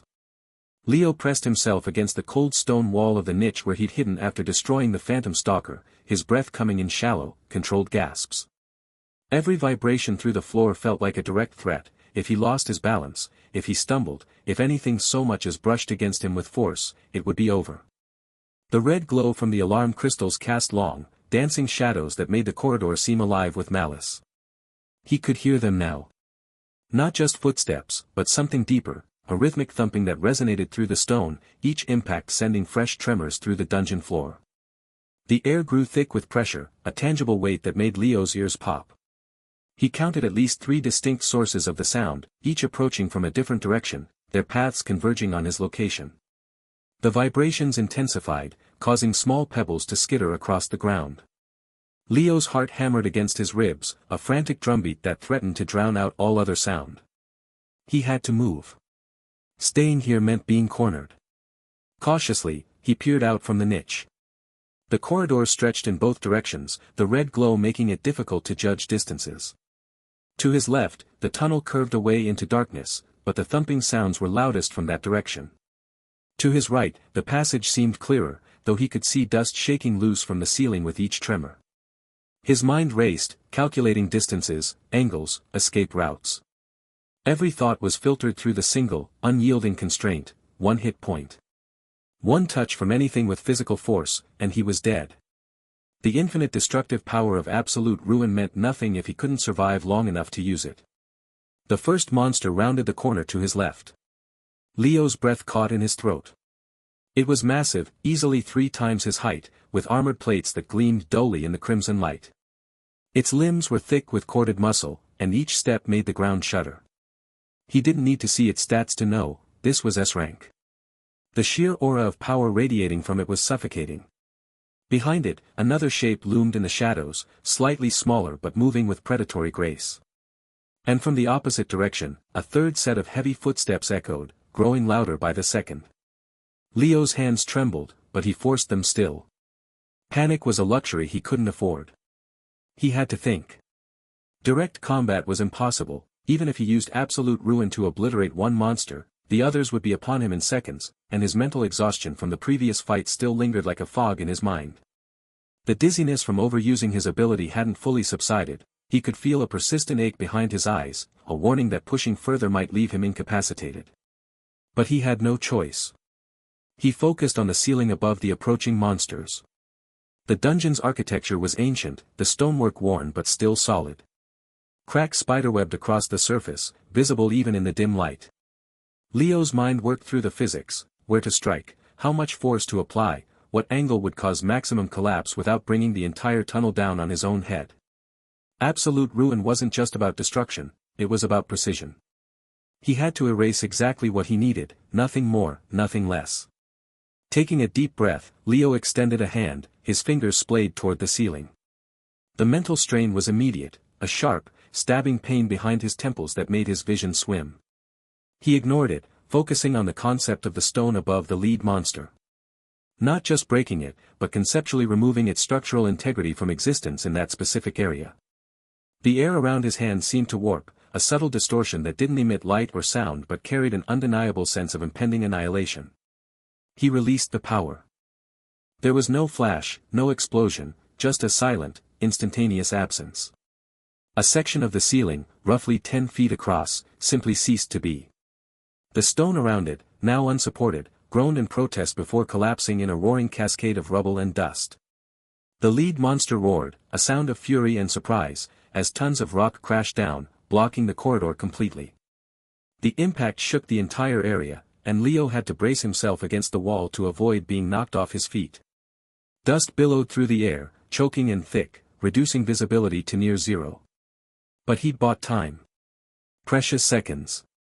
The other monsters' approach hesitated, their footsteps faltering as they assessed the new obstacle. Leo didn't wait. He turned and ran, his movements careful but urgent. Every step was measured, his eyes scanning the ground for loose stones or uneven patches that could trip him. The mental cost of using absolute ruin again was severe, a wave of nausea washed over him, and he could taste copper in his mouth. A thin trickle of blood dripped from his nose, staining the front of his tunic. His head throbbed with a migraine that made thinking difficult, but he pushed through, driven by sheer survival instinct. He fled down the right-hand corridor, away from the blocked path and the enraged monsters. The red glow of the alarm crystals began to fade as he moved deeper into uncharted territory, replaced by the soft, eerie luminescence of bioluminescent fungi growing on the walls. The air grew cooler, damp with the scent of moss and stagnant water. Leo's lungs burned with each breath, his body protesting the exertion. He needed to rest, to recover from the mental strain, but stopping now could mean death. After what felt like an eternity of running, the corridor opened into a larger chamber. This one was different from the others, circular, with smooth, polished walls that reflected the faint light. In the center of the room, set into the floor, was a pulsating crystal about the size of his head. It glowed with an inner light, shifting through shades of deep blue and violet, and emitted a low, resonant hum that vibrated through Leo's bones. Energy radiated from it in visible waves, distorting the air around it like heat haze. Leo stopped at the edge of the chamber, his eyes fixed on the crystal. He'd heard rumors of such things, dungeon cores, the heart of a dungeon's power. Touching one could grant immense energy, or it could kill instantly, depending on the core's alignment and the toucher's resilience. For Leo, with his permanent 1 HP, there was no question, even the ambient energy radiating from the core felt dangerous, a prickling sensation on his skin that warned of lethal potency. One brush against that pulsating surface, and he'd be erased as completely as the ceiling he'd just destroyed. He took a step back, his mind racing. This changed everything. A dungeon core was valuable beyond measure, guilds would pay fortunes for even a fragment, and controlling one could mean influence over the dungeon itself. But it was also a trap. The energy it emitted was palpable, a force that could destabilize his already precarious existence. And if Marcus or Garrick found out he'd discovered one, their plots to report him dead would become outright murder attempts. Leo's thoughts were interrupted by a sound from behind him, distant, but growing closer. The monsters hadn't given up. They were finding another way around the collapsed ceiling. He had to move, but the core blocked the most obvious exit, a narrow passage on the far side of the chamber, directly behind the pulsating crystal. To reach it, he'd have to skirt the edge of the room, avoiding not only the core itself but the energy waves it emitted. One misstep, one stumble into that radiating field, and his story would end here. He edged along the wall, his back pressed to the smooth stone. The hum of the core grew louder, a physical pressure against his ears. The light from it cast long, shifting shadows that made the room seem to breathe. Leo's focus narrowed to the path ahead, each placement of his feet, each calculation of distance. The energy waves were visible now, shimmering distortions in the air that wavered like mirages. He could feel their heat, a dry, crackling sensation that raised the hairs on his arms. Halfway around the chamber, he paused. The core pulsed brighter, its light intensifying for a moment before fading back to its steady rhythm. In that flash, Leo saw something, carvings on the wall behind the core, ancient runes that seemed to tell a story of the dungeon's creation. But there was no time to decipher them. The sounds from the corridor were louder now, accompanied by scraping noises as something large forced its way through tight spaces.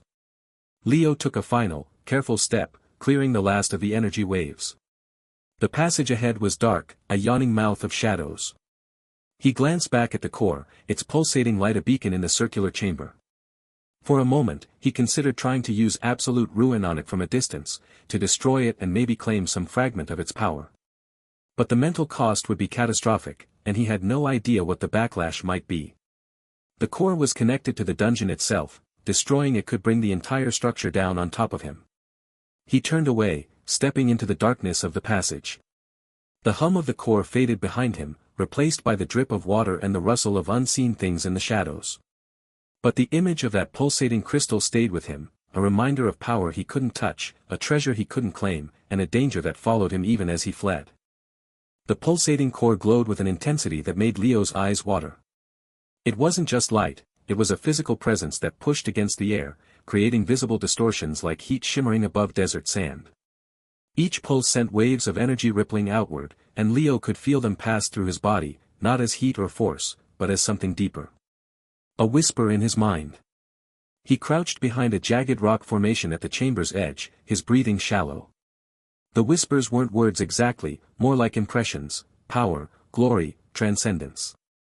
Images flashed behind his eyelids, him standing tall, monsters bowing, the mocking faces of Marcus and Garrick replaced with fear. The core promised everything he'd ever wanted. All he had to do was reach out and touch it. Leo's hand twitched. He stared at his fingers, pale and trembling. One touch. That's all it would take. Not just to die, but to be erased.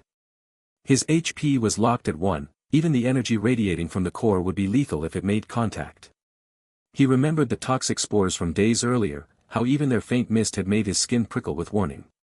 This was 1,000 times worse. Don't be stupid, he muttered to himself, the sound swallowed by the core's humming. It's a trap. Dungeon cores don't give gifts. But the whispers grew louder, more insistent. They tapped into his deepest frustrations, the years of being called Eternal Zero, the pitying looks, the way hunters stepped around him like he was contaminated. The core offered validation. Proof he wasn't worthless.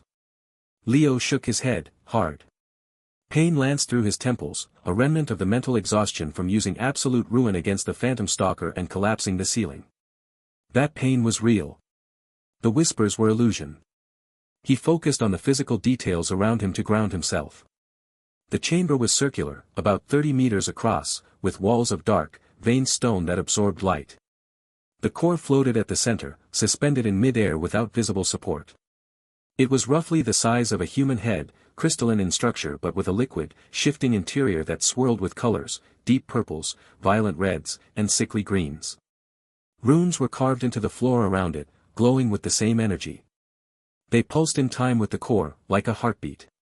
From the tunnel behind him, Leo could still hear the distant sounds of pursuit, scrabbling claws, heavy footsteps, guttural growls.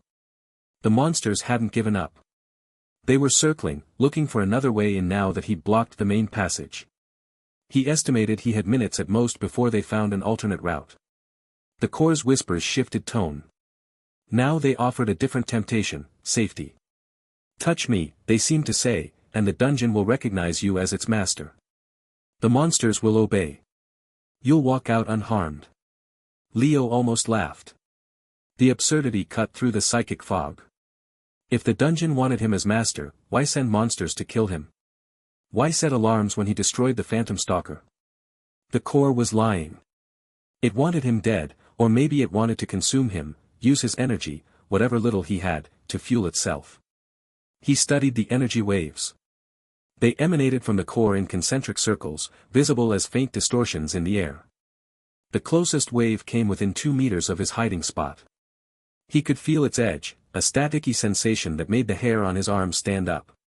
Any closer, and he'd be dead. Options raced through his mind. He could try to sneak around the chamber, avoiding the waves, and look for another exit. But the walls were smooth, with no visible doors except the tunnel he'd come from. He could wait for the monsters to arrive and hope they'd be distracted by the core, but that meant risking contact in the chaos. Or he could do the one thing he was uniquely equipped for. Destroy it. Absolute ruin could conceptually erase anything. He'd proven that with the Phantom Stalker. But the core was different, it was the heart of the dungeon, likely protected by layers of energy. And using his cheat came at a cost. Each time left him more drained, more vulnerable. If he passed out here, he'd never wake up. Leo weighed the risks. The monsters were coming. The core was actively messing with his mind. Waiting meant certain death. Acting might mean a different kind of death, but at least it was on his terms. He took a deep breath, ignoring the dizziness that still lingered at the edges of his consciousness. Focusing his will, he reached for that strange, boundless power within him. Absolute ruin didn't feel like gathering energy, it felt like opening a valve to an infinite ocean. The pressure built behind his eyes, familiar and terrifying. He aimed not at the core itself, but at the space between him and it. A conceptual erasure of the distance. If he tried to hit the core directly, the energy waves might interfere. Better to remove the barrier entirely. Leo whispered the command, his voice raw. Erase. Nothing visible happened at first. Then the air between him and the core wavered. It was like watching a reflection in water break apart. The energy waves distorted, then snapped. The space itself seemed to fold, then vanish, leaving a perfect vacuum 10 meters long and 2 wide. The core was now exposed, no longer protected by its radiating field. Pain exploded in Leo's skull. He staggered, catching himself against the rock. Blood trickled from his nose, warm and metallic tasting. His vision swam with black spots. He could feel his heartbeat in his ears, too fast, too loud. The mental strain was worse than before, the core's psychic presence had fought back, resisting the erasure. But it was done. The core now hung in open air, its pulses growing frantic. The colors inside swirled violently. The whispers became screams, panicked, angry. It knew it was vulnerable. Leo didn't hesitate. He couldn't afford to. Gathering the last of his focus, he aimed absolute ruin directly at the core. This time, he targeted its conceptual existence. Not just the physical crystal, but the idea of it, the dungeon's heart, its power source, its consciousness. Erase, he gasped. The effect was immediate and catastrophic. The core didn't shatter, it unraveled. The crystalline structure dissolved into motes of light that winked out one by one. The swirling colors bled away like ink in water. The runes on the floor flared bright, then cracked with sounds like breaking glass. Then the dungeon reacted. The ground heaved. Leo was thrown off his feet, landing hard on his side. He scrambled to get up, his body screaming in protest. Around him, the chamber began to collapse. Cracks raced up the walls, spewing dust and debris. The ceiling groaned, and chunks of stone broke loose, crashing to the floor. An explosion of raw energy erupted from where the core had been. It wasn't fire or heat, it was pure magical backlash, a wave of force that tore through the chamber. Leo saw it coming, a visible shockwave that distorted everything in its path. He dove behind the rock formation just as it hit. The rock shielded him from the direct force, but the impact still rattled his bones. Debris rained down, shards of stone, dust, fragments of glowing runes. One piece, sharp as a dagger, grazed his arm. It didn't break the skin, but the near miss sent a jolt of adrenaline through him. A few centimeters to the left, and it would have pierced his flesh. Death by 1,000 cuts was still death when you had 1 HP. He pushed himself up, coughing in the dust-choked air. His stamina was nearly gone, every movement felt like dragging weights. The chamber was now half collapsed, with rubble blocking the tunnel he'd entered from. But on the opposite side, where the wall had crumbled, he saw something new, a sliver of pale light. Daylight. An exit. Hope surged, bitter and sharp. He stumbled toward it, picking his way over fallen stones. His legs trembled with exhaustion. Each step required concentration, one misstep, one slip onto a sharp edge, and it would be over. He moved with agonizing slowness, his eyes fixed on that growing light. Behind him, the sounds of pursuit had changed. The monsters weren't growling anymore, they were shrieking, panicked. The dungeon's collapse was killing them too. Good. Let them die. He didn't have the energy to care. He reached the gap in the wall. It was narrow, barely wide enough to squeeze through. Beyond it, he could see grassy slopes, a gray sky. The air smelled of rain and earth, not dust and magic. Freedom. Leo paused at the threshold, listening. The instincts honed by years of survival screamed at him. Exits were dangerous. Exits were watched. He peered out, keeping his body hidden in shadow. Outside, the dungeon entrance was a yawning cave mouth set into a hillside. And standing in a loose semicircle before it, weapons drawn, were hunters. Leo recognized them instantly. Marcus, with his sneering smile and polished armor. Garrick, hulking and brutish, hefting a massive axe. And three others, hunters from their guild, faces he'd seen in the mess hall, names he couldn't recall. They hadn't noticed him yet. They were staring at the collapsing dungeon entrance, expressions a mix of awe and greed. Marcus said something, pointing at the crumbling stone. Garrick laughed, a rough, ugly sound. Leo's blood went cold. They were waiting for him.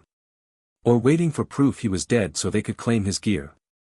Either way, they were armed, and he was exhausted, fragile, alone. He ducked back into the shadows, his heart hammering against his ribs. The exit was right there. Safety was right there. But between him and it stood 5 hunters who wanted him gone. And they were looking right at the door. The dungeon exit yawned before Leo like a mouth spitting him back into a world that had already written him off as dead. Sunlight, harsh and unfiltered after hours in the gloom, stabbed at his eyes. He stumbled forward, one hand shielding his face, the other pressed against the rough stone of the collapsed archway for balance. Every muscle screamed in protest. The mental exhaustion from wielding absolute ruin against the core was a lead weight in his skull, and a fresh trickle of blood traced a warm path from his nose to his lip. He tasted copper and dust. Outside, the air was different, not the stale, magic-thick atmosphere of the dungeon, but the crisp, pine-scented breeze of the forest clearing where the guild expedition had begun. It should have felt like relief. Instead, it felt like a trap snapping shut. 5 figures stood silhouetted against the afternoon light, weapons glinting. Leo's heart, already hammering from the escape, stuttered. He recognized the broad-shouldered bulk of Marcus immediately, the D-rank hunter's face twisted into a scowl of pure disbelief. Beside him, Garrick shifted his weight, a heavy mace resting on his shoulder. 3 other hunters, Leo didn't know their names, just their faces from the guild hall, flanked them, expressions ranging from curiosity to open hostility. They were all armed. They were all waiting. Look what crawled out, Marcus's voice cut through the quiet, loud and mocking. He took a step forward, his boots crunching on loose stone from the collapsed entrance. The eternal zero. Back from the dead. Or did you just hide in a corner the whole time? Leo forced his breathing to steady. He couldn't afford panic. Panic led to mistakes, and a mistake here meant a stray elbow, a shove, a single touch that would end him. He let his shoulders slump, exaggerating the weariness that was already bone deep. He wiped the blood from his nose with the back of his hand, leaving a smeared red streak that made him look even more pathetic. I got lucky, he mumbled, his voice deliberately weak. The dungeon, it started collapsing.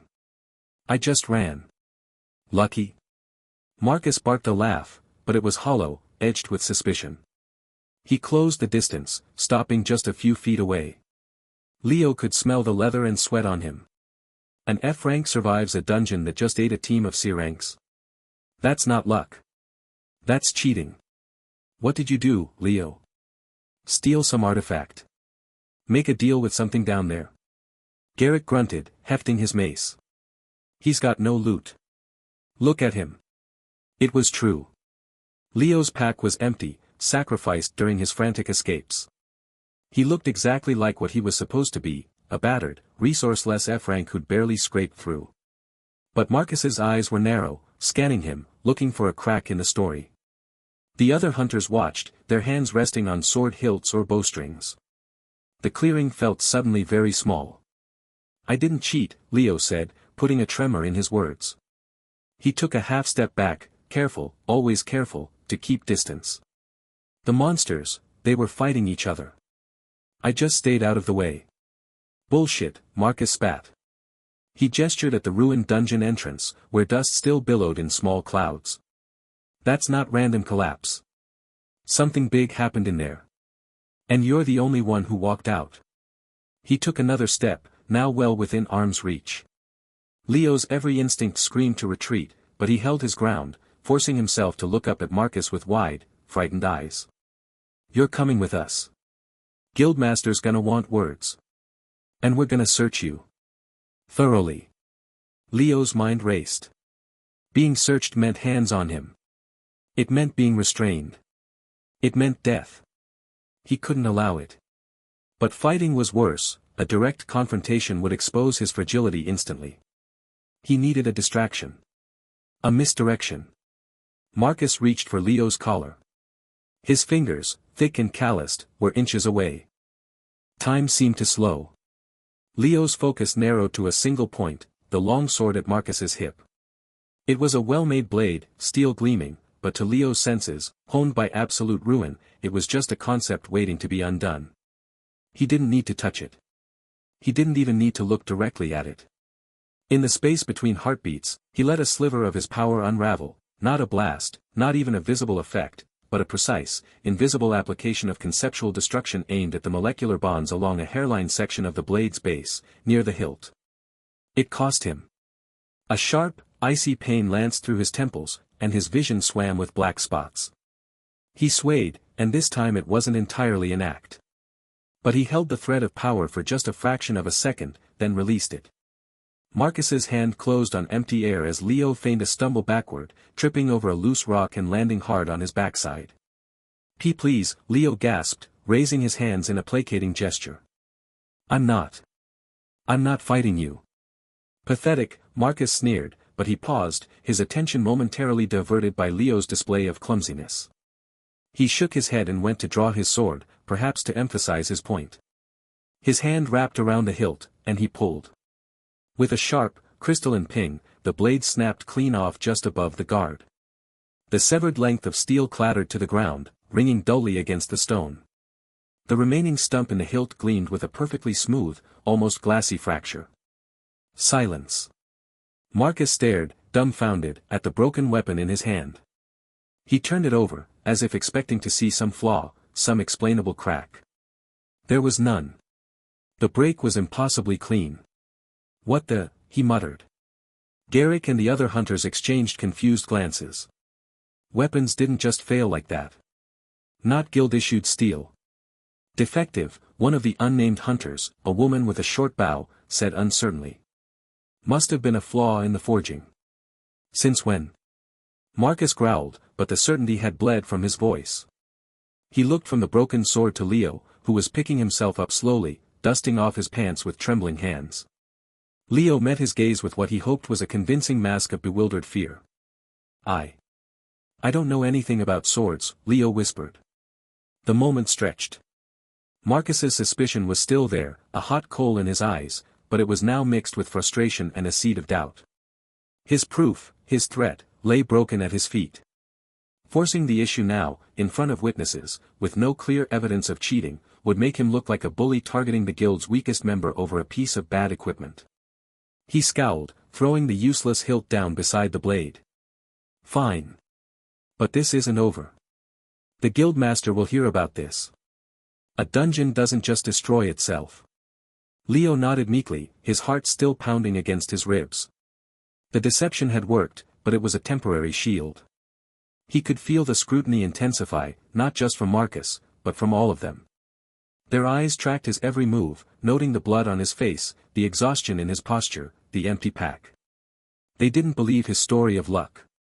They just couldn't prove otherwise. "Form up," Marcus ordered the others, his voice tight. "We're escorting him back. No deviations." The hunters moved to surround Leo, not touching him, but forming a loose cordon that left him no avenue of escape. They began the trek back through the forest toward the guild outpost. The walk was tense and silent, broken only by the sounds of the forest and the occasional muttered curse from Marcus as he glared at Leo's back. Leo moved with exaggerated care, avoiding low branches and uneven ground, playing up his frailty.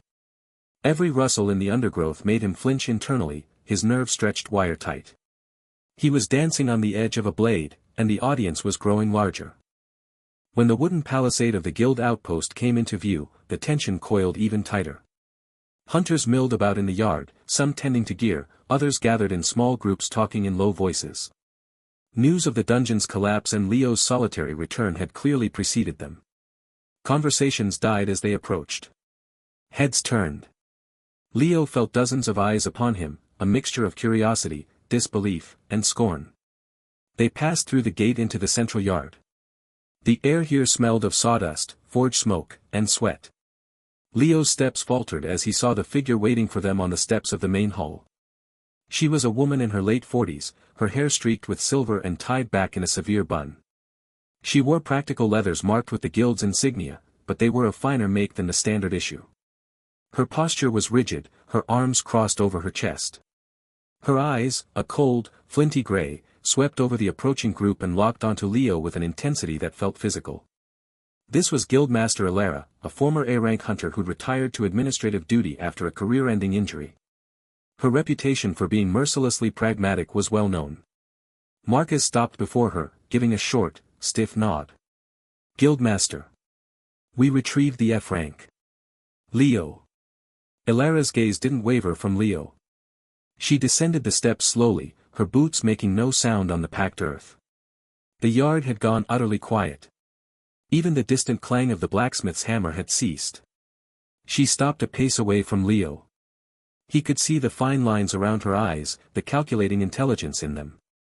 She looked him up and down, taking in his disheveled state, the dried blood, the empty hands. "Leo," she said, her voice low and measured, carrying easily in the silence. "The Eternal Zero.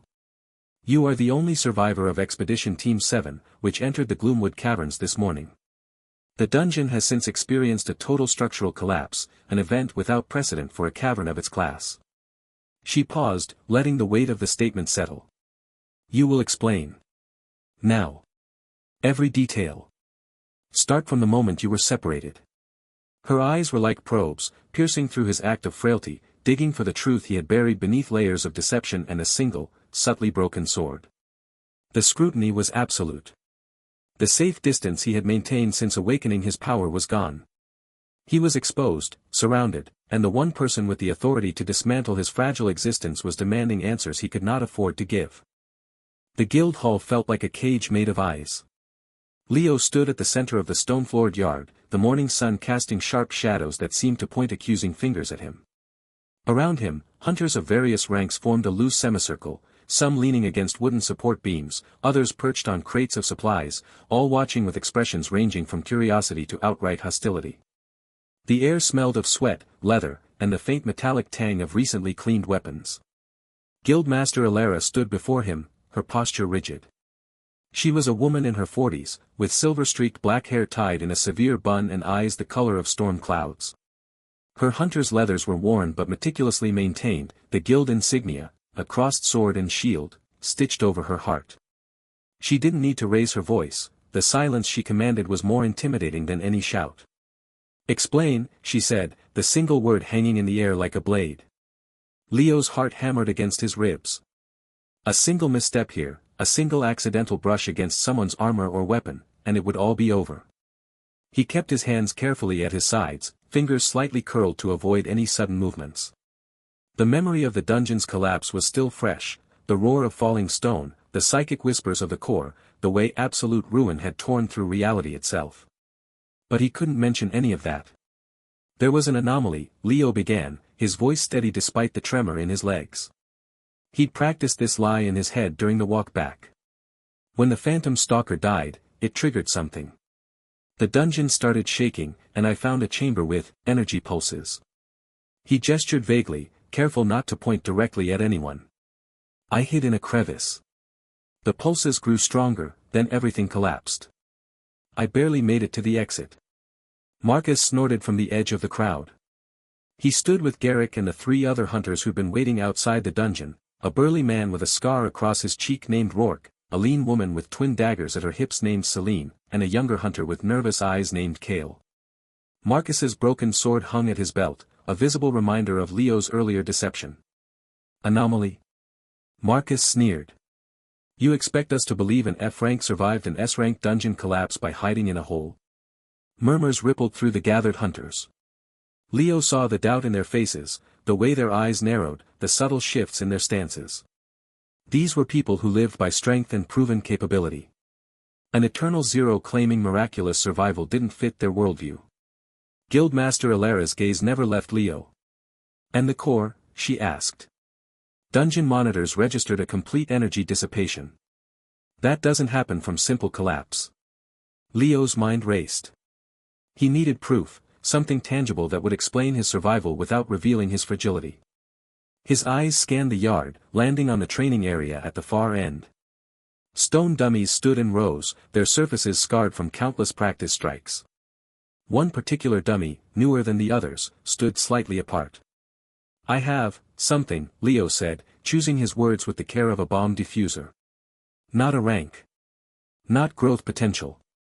But sometimes, under extreme stress. He let the sentence hang, watching Alara's expression. Her storm-cloud eyes gave nothing away. Show us, she said. Leo took a slow breath. This would require precision. Absolute ruin wasn't meant for demonstrations, it was a weapon of absolute destruction. But if he could control it, focus it on a single, distant target. He raised his right hand, palm facing the training dummy 30 yards away. The hunters around him tensed, hands drifting toward weapons. Leo ignored them, focusing instead on the sensation he'd come to recognize, a cold, humming energy that gathered in his core, like ice forming along his bones. He didn't need gestures or incantations, absolute ruin responded to his will alone. In his mind, he pictured not destruction, but precision. A single point of failure. A hairline fracture that would spread. He remembered the way Marcus's sword had snapped, the clean break that had looked like manufacturing defect rather than supernatural intervention. The energy gathered, coiling tight. Leo felt the familiar pressure building behind his eyes, the warning sign of mental strain. He pushed through it, focusing on the dummy's center mass. Then he released. There was no flash of light, no roaring sound. Only a faint whisper of displaced air that most hunters missed. But the stone dummy, a solid block of magically reinforced granite, shattered. Not exploded. Not vaporized. Shattered, as if from within. Cracks spiderwebbed across its surface for a heartbeat before the entire structure collapsed into a pile of gravel-sized fragments. The sound was a dry crunch, like stepping on autumn leaves. Silence. For 3 long seconds, no one moved. Then Celine, the dagger wielder, took an involuntary step back. Rourke's scarred cheek twitched. Kale's eyes went wide. Leo lowered his hand, fighting to keep his breathing even. The mental cost hit him immediately, a wave of dizziness that made the courtyard tilt, followed by a sharp pain behind his temples. His vision blurred at the edges, and he tasted copper at the back of his throat. He swallowed hard, forcing himself to remain upright. Falling now would be catastrophic. Latent skill, Leo said, his voice slightly strained. Unstable. Only works under pressure. That's how I survived. Guildmaster Alara studied the pile of gravel that had been a training dummy. Her expression remained unreadable, but Leo saw the calculation in her eyes. She was weighing his story against the evidence, considering the implications. Marcus broke the silence. Convenient, he spat. A skill that only shows up when no one's watching. How do we know you didn't plant explosives? On the dummy? Garrick rumbled, his voice surprisingly thoughtful. During an interrogation. With 20 hunters watching. The big man had a point, and several hunters nodded. Leo seized the opening. It's unreliable, he repeated, leaning into the weakness. Sometimes it works. Sometimes it doesn't. The dungeon collapse must have triggered it. He allowed a slight tremble to enter his hands, not entirely faked, given his fatigue. I don't control it. Not really. That last part was the crucial lie. He had to make the power seem like a fluke, a random occurrence rather than the infinite weapon it truly was. A controlled, repeatable ability would make him valuable, and therefore a target. An unstable, unpredictable one made him dangerous but not worth dissecting. Guildmaster Elara finally moved, walking toward the shattered dummy. She knelt, picking up a fragment of stone. It crumbled to dust between her fingers. Her storm-cloud eyes lifted to meet Leo's. Unregistered latent skills are rare, she said. But not unheard of. The stress of near death can awaken dormant potential. She stood, dusting her hands. However, rarity is not credibility. Leo's stomach tightened. He'd shown them something impossible, and now he had to live with the consequences. Your story has holes, Elara continued, her voice carrying across the silent yard. Your survival strains probability. And now you demonstrate destructive capability that doesn't match your F-rank assessment. She paused, letting the words sink in. The guild cannot tolerate unknowns. Not with dungeon activity increasing. She turned to address the gathered hunters. Marcus. The rival hunter straightened, a predatory smile touching his lips. You've expressed concern about Leo's capabilities, Elara said. And you're due for a reconnaissance mission in the Whispering Caves. Marcus's smile widened. The corrupted zone. Yes, Guildmaster. Leo will accompany you, Elara said, her gaze returning to him. A 3-day scouting mission. Map the cave's upper levels, document monster activity, and retrieve any intact resonance crystals. A murmur went through the crowd. The Whispering Caves were known territory, a dungeon that had been partially cleared but remained unstable, with reported S-rank monster sightings in the deeper sections. Sending an F-rank there was either a test of incredible faith or a death sentence. This mission will serve two purposes, Elara continued, her eyes locked on Leo. It will verify your claimed abilities under controlled observation. And it will determine whether the guild has use for an anomalous hunter. She didn't say the alternative. She didn't need to. If Leo failed, if he showed weakness, if his latent skill didn't manifest, if he couldn't keep up, he wouldn't be returning. And Marcus would be right there to ensure it. Leo met her gaze, fighting to keep the fear from his face. The dizziness was worsening, his thoughts beginning to fog. He needed rest, time to recover from the mental strain of using absolute ruin twice in such quick succession. Instead, he was being sent into another dungeon with the man who wanted him dead. When do we leave? Leo asked, his voice flat. Dawn tomorrow, Elara said. Gear will be provided. Standard reconnaissance loadout. She turned away, the dismissal clear. Dismissed. The hunters began to disperse, conversations springing up like weeds after rain. Leo caught fragments, shattered stone like that, never seen an F-rank, Whispering Caves will eat him alive. Marcus approached, Garrick at his shoulder. The rival hunter's eyes gleamed with malicious satisfaction. Dawn, Marcus said, his voice low. Don't be late. And don't bother packing heavy. You won't need supplies where you're going. He didn't wait for a response, turning and striding away with Garrick in tow.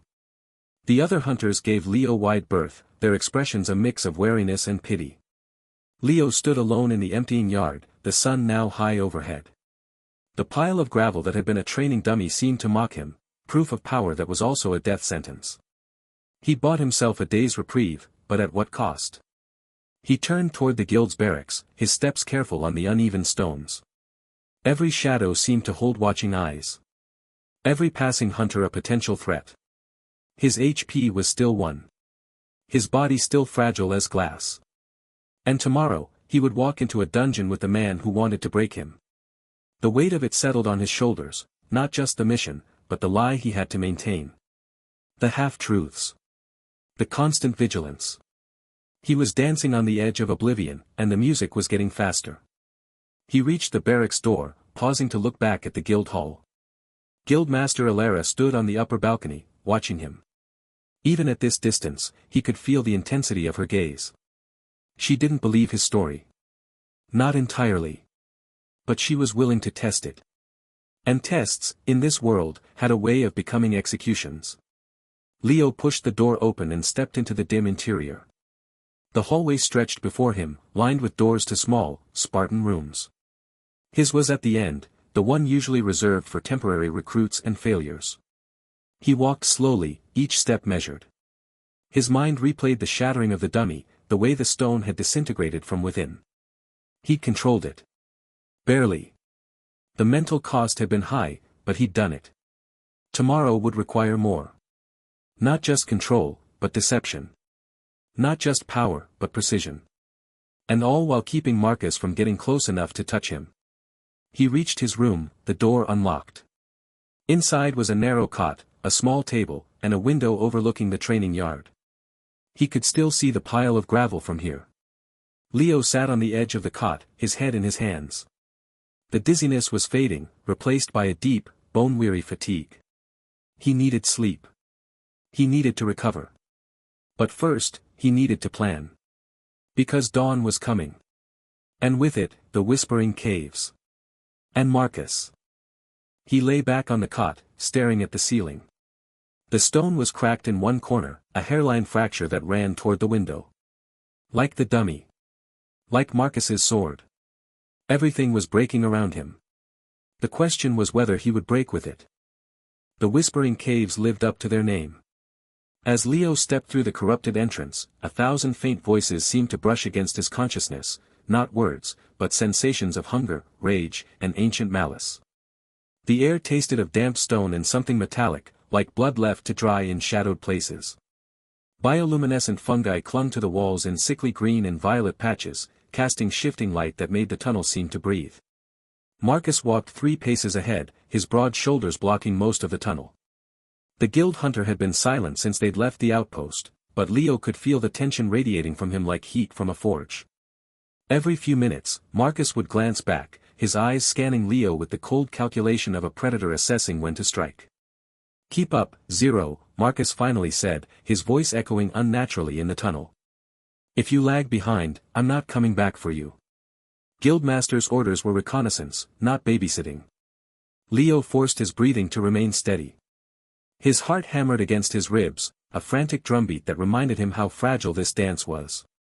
One misstep, one accidental brush against Marcus's armored form, and it would all end. He kept exactly 4 feet of distance between them, his eyes tracking every movement Marcus made. "Just doing my job," Leo replied, keeping his tone neutral. He adjusted the strap of his light pack, his fingers brushing against the rough fabric. Inside were 3 days' worth of rations, a water skin, and nothing else of value. Marcus had made sure of that back at the outpost, checking Leo's gear with deliberate roughness that had nearly resulted in contact twice. The tunnel widened into a cavern where stalactites hung like fangs from the ceiling. Water dripped from their tips, each drop hitting the stone floor with a sound that echoed like a ticking clock. Marcus stopped abruptly, holding up a gloved hand. "Movement ahead," he whispered, though there was no need for stealth, his voice carried anyway. "Looks like cave crawlers. 3 of them." Leo peered past Marcus's shoulder. In the dim fungal light, he could make out shapes scuttling across the far wall, spider-like creatures the size of large dogs, their carapaces glistening with moisture. Their multiple eyes reflected the green light in unsettling patterns. Cave crawlers weren't particularly dangerous to a properly equipped hunter, but their venom could paralyze, and they hunted in packs. "They haven't noticed us yet," Marcus said, a cruel smile touching his lips. He stepped aside, gesturing toward the creatures. "Show me that unstable skill of yours, Zero." Guildmaster wanted proof it works in the field. It was a trap, of course. If Leo failed, Marcus would have reason to report him as incompetent. If he succeeded, Marcus would learn more about his capabilities. And if the exertion left Leo visibly weakened, as it had in the guild yard, Marcus might seize the opportunity to accidentally bump into him during the aftermath. Leo took a slow breath, focusing his mind. Absolute ruin didn't require gestures or incantations, just intent. He visualized the concept of destruction, the unraveling of existence at its most fundamental level. The mental strain came immediately, a pressure behind his eyes that promised the dizziness and metallic taste would follow. He targeted the center crawler first. Not the creature itself, but the stone ledge it clung to.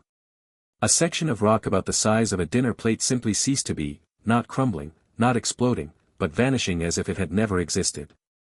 The crawler lost its footing and fell, its legs scrabbling at empty air before it hit the cavern floor with a wet crunch. The other two crawlers reacted instantly, their multiple eyes fixing on Leo. They skittered down the wall, moving with alarming speed, mandibles clicking. "Two more," Marcus said, his voice dripping with mock concern. "Better hurry." Leo's vision swam. He could feel sweat beading on his forehead. He targeted the second crawler's path, a patch of wall it would cross in the next second. Another section of stone vanished, and the creature tumbled into the newly created gap, its carapace cracking against exposed rock. The third crawler was almost upon them, leaping from a stalactite with legs outstretched. Leo had no time for precision. He focused on the space between them, on the air itself, and unleashed absolute ruin. The effect was different this time. Instead of a clean disappearance, the air seemed to shatter like glass, creating a brief vacuum that sucked the crawler into a twisting vortex of non-existence. The creature vanished with a sound like tearing silk, leaving behind only the faint scent of ozone. Leo staggered, catching himself against the cavern wall. The dizziness washed over him in waves, and the metallic taste flooded his mouth so strongly he nearly gagged. He could feel his legs trembling, the weakness spreading through his body. He'd used absolute ruin 3 times in quick succession, more than he ever had before. Marcus watched him, his expression unreadable. For a long moment, the only sounds were the dripping water and Leo's ragged breathing. "Interesting," Marcus said at last. He approached, his boots crunching on loose stone. Leo forced himself to stand straight, though every instinct screamed to put more distance between them. Marcus stopped just outside arm's reach, studying Leo's pale face and shaking hands. "That's not a normal skill," Marcus said quietly. "No cooldown. No mana drain I can sense. And it doesn't just kill things, it erases them." Leo met his gaze, trying to keep his voice steady. "I told Guildmaster Alara it was unstable." Stress triggered. "Unstable," Marcus repeated, the word hanging between them. He looked at the places where stone and monsters had vanished, perfectly smooth absences in the otherwise rough cavern. Then he looked back at Leo, and something shifted in his eyes. Not trust, not friendship, but a cold, calculating reassessment. "You're a liability," Marcus said. "But you're also a weapon. And right now, in this dungeon, I'd rather have a weapon at my back than an enemy."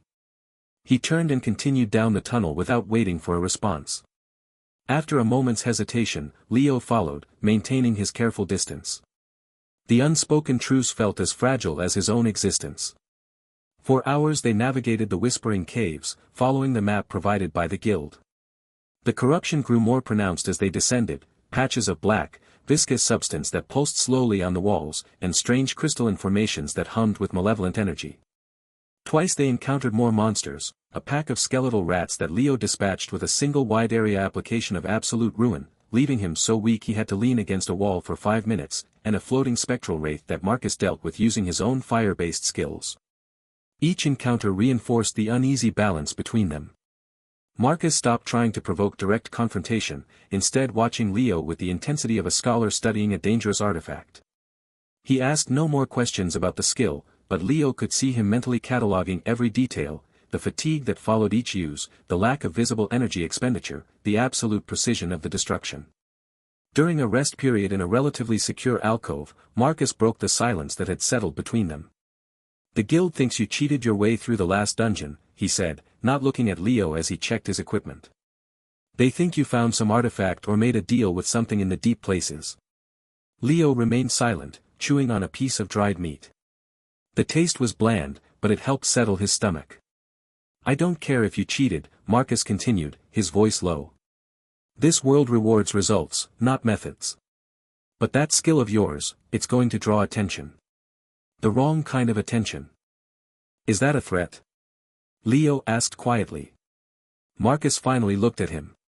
"It's a fact. You survived a dungeon collapse. You demonstrated power in the guild yard. Now you're here with me, and Guildmaster Alara isn't stupid. She paired us together because she knows I'll report everything." "And what will you report?" "That you're unstable. Dangerous. Possibly useful." Marcus stood, stretching his shoulders. Come on. We need to reach the first observation point before dark. The tension between them never fully dissipated, but it shifted into something more manageable, a professional wariness rather than active hostility. When they encountered a collapsed section of tunnel blocked by rubble, Marcus cleared it with controlled explosions from his fire magic while Leo kept watch.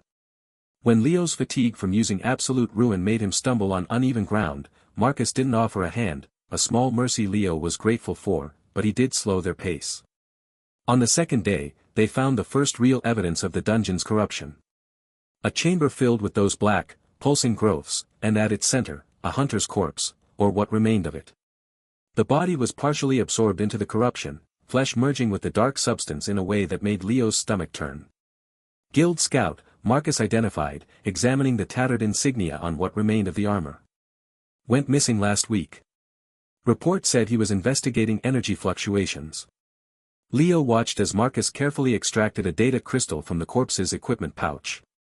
The guild hunter's movements were respectful, almost ritualistic, a reminder that for all his bullying and ambition, Marcus was still a professional who understood the dangers of their world. We should burn the remains, Marcus said. Prevent the corruption from spreading. Will fire work on that? Leo gestured to the black growths. Purified flame will. My skill's not strong enough to cleanse the whole chamber, but I can contain the body. As Marcus prepared the ritual, Leo kept watch at the chamber entrance. The whispers of the cave seemed louder here, more insistent. He could almost make out words in the susurrus, promises of power, of safety, of an end to the constant fear. He closed his eyes, focusing on his breathing, on the solidity of the stone beneath his hands. The temptation to touch something, to make contact with a world that constantly threatened to kill him with the slightest brush, was a constant ache in his chest. The sound of flames pulled him back. Marcus had ignited the corpse with blue-white fire that burned without smoke, consuming flesh and corruption alike. The light cast long, dancing shadows across the chamber, and for a moment, Leo saw something move in the darkness beyond, a shifting of shadows that had nothing to do with the flames. We're being watched, he said softly. Marcus nodded, his hand still extended toward the flames. I know. Has been for the last hour. Something intelligent. Not just a monster. The realization sent a chill down Leo's spine. An intelligent observer changed everything. Monsters could be predicted, outsmarted, destroyed from a distance. Something that could think, that could plan. The flames died down, leaving only ashes. Marcus retrieved the data crystal, tucking it into his own pack. We move. Now. They traveled faster after that, the sense of being watched a constant pressure at their backs. The tunnels grew larger, the ceilings rising to cathedral heights adorned with massive crystal formations that glowed with internal light. The whispers became a constant background hum, vibrating through the stone itself. On the morning of the third day, they reached the mapped location of the dungeon's heart chamber. The tunnel opened into a vast cavern so large the far wall was lost in gloom. Stalagmites rose from the floor like the teeth of some buried giant, and a river of dark water cut through the center, flowing from somewhere in the shadows to disappear into a crack in the stone. And at the chamber's center, on a raised dais of black rock, lay Gorfong the Ravager. The S-rank monster was enormous, easily 30 feet long from snout to tail, with armored plates that looked harder than steel. It slept, its sides rising and falling with slow, deep breaths. Each exhale sent a gust of warm, foul-smelling air across the chamber. Even in repose, it radiated power, a palpable pressure that made the air feel thick and heavy. Marcus stopped at the chamber entrance, his face pale in the dim light. Well, he whispered. There's our reconnaissance target. Leo's mouth had gone dry. This was what Guildmaster Alara had sent them to confirm, the presence of an S-rank boss in a supposedly low-threat dungeon. The corruption, the missing scout, the strange energy readings, it all led here. We should retreat, Leo said quietly. Report back. Let the guild assemble a proper team. Marcus shook his head. Orders were to confirm and assess. We need data on its activity, its minions, the chamber layout. He pointed to a cluster of crystals near the ceiling. I can get us up there. Observation position. It was a reasonable plan. From the high crystals, they could watch without being detected, gather the information the guild needed, then retreat. But as Leo looked at the sleeping monster, at the way the shadows seemed to cling to it like a second skin, he felt a deep, instinctive dread. They moved carefully along the chamber wall, staying in the deepest shadows. Marcus used his fire magic to create handholds in the stone, precise, controlled bursts that melted rock just enough to form grips without making noise. Leo followed, his heart pounding so loudly he was sure the monster must hear it. They were halfway up the wall when Gorfong stirred. It wasn't a full awakening, just a shift in position, a rumbling growl that vibrated through the stone. Leo froze, his fingers digging into the makeshift handhold. Below them, the monster's eye cracked open, a slit of burning orange in the darkness. For one endless second, nothing happened. Then the eye focused on them. Gorfong the Ravager rose. It unfolded like a mountain coming to life, armored plates scraping against each other with a sound like grinding boulders. The chamber shook, dust and small stones raining from the ceiling. The monster's head swung toward them, and it opened its mouth, revealing rows of teeth like jagged swords. The roar that followed wasn't just sound, it was a physical force that hit Leo like a wall. The stone beneath his hands cracked, and for a terrifying moment, he felt his grip slip. Below him, the ground itself seemed to tremble and buckle, ancient stone fracturing under the sheer power of the awakening S-rank monster's cry. He clung desperately as the entire world shook around them, the very foundation of the cavern threatening to give way beneath the Ravager's wrath. The roar still echoed in Leo's ears as Gorfong moved. It wasn't the lumbering charge he'd expected from something so massive. The S-rank monster flowed across the cavern floor like liquid shadow, its 4 armored legs churning stone to dust with each step. The crystal formations they stood on trembled, sending sharp vibrations through Leo's boots. He could feel his heart hammering against his ribs, each beat a reminder of the single point of failure that was his existence. Marcus shouted something, but the words were lost in the thunder of Gorfang's approach. The monster's maw opened, revealing rows of crystalline teeth that glowed with corrupted energy. Not a bite, a projectile attack. Leo's mind screamed at him to move even as his body threatened to lock up with fatigue. The metallic taste from overusing absolute ruin still coated his tongue, a bitter reminder of how close he was to his limits. He threw himself sideways as a beam of violet energy erupted from Gorfang's mouth. It wasn't aimed at him, it was aimed at the crystal pillar Marcus stood on. The beam struck with a sound like shattering glass, and the entire formation began to collapse. Marcus scrambled, his hunter instinct saving him as he leaped to a lower ledge just as the crystal shattered into deadly shards. It's intelligent, Leo realized with a chill. It's separating us. Gorfang's head swiveled toward him. The monster's eyes weren't the mindless orbs of lesser beasts, they held calculation, a predatory intelligence that studied him. It knew he was the threat.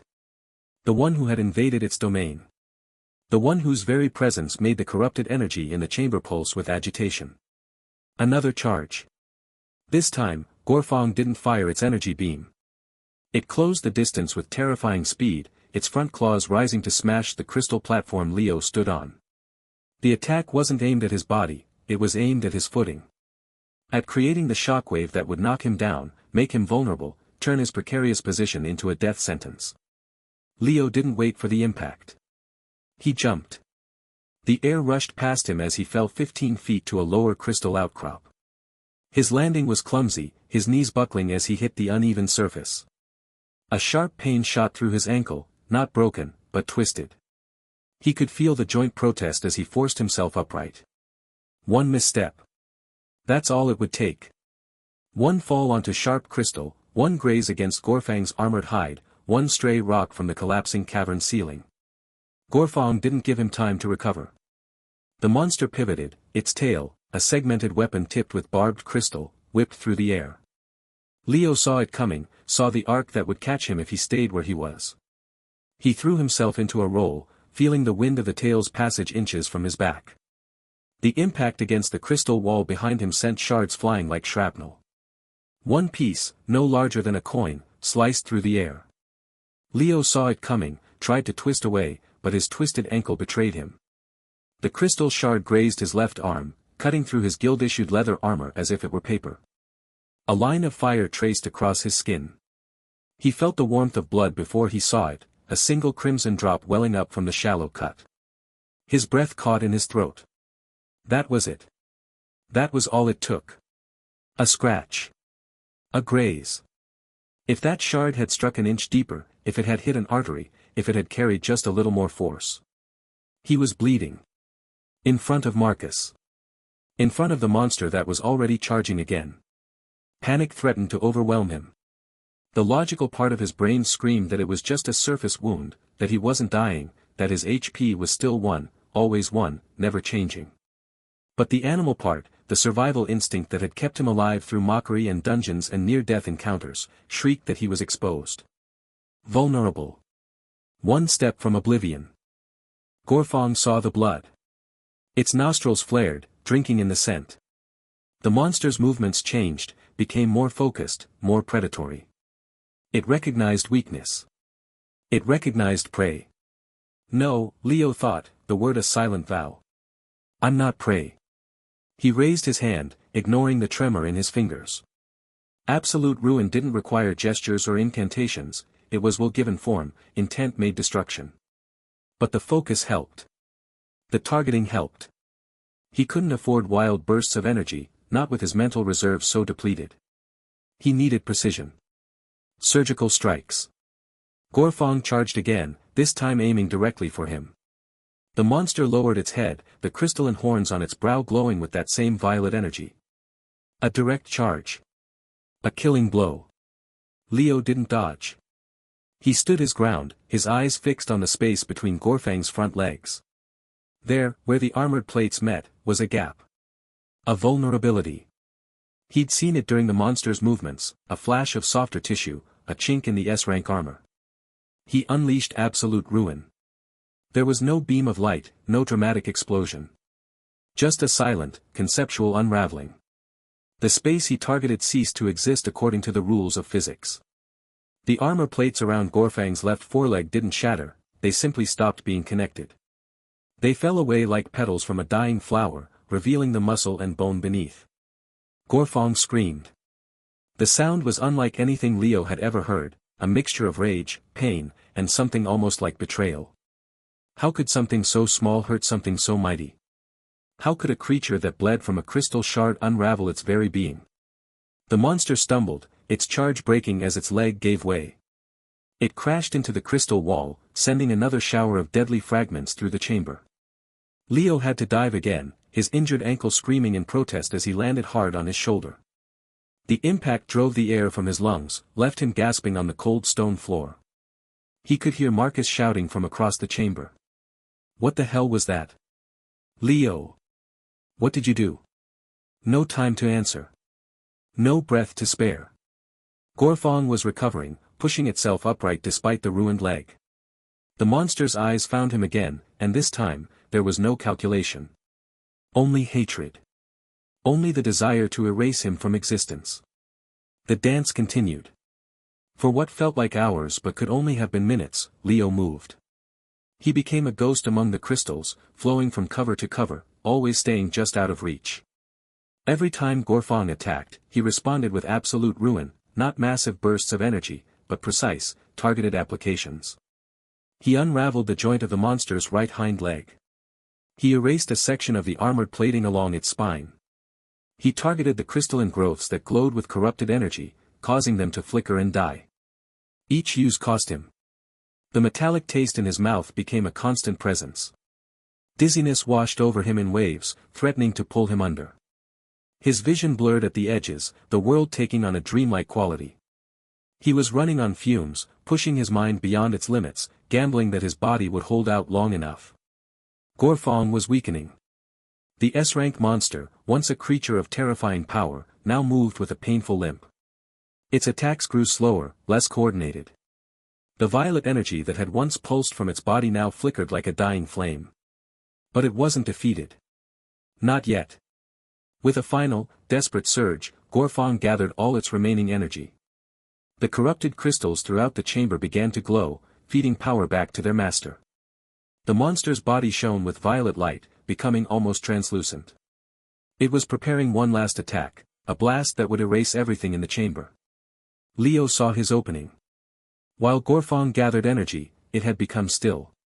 Vulnerable. And in its chest, where the corrupted energy was brightest, was a core. A pulsating, crystalline heart that beat with the monster's life force.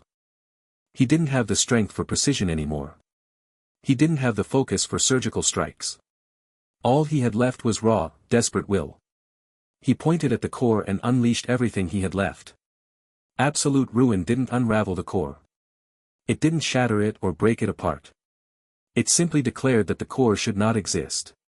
And so it didn't. One moment, Gorfang the Ravager stood glowing with gathered power, ready to unleash annihilation. The next, the light in its chest winked out. The monster froze, its body going rigid.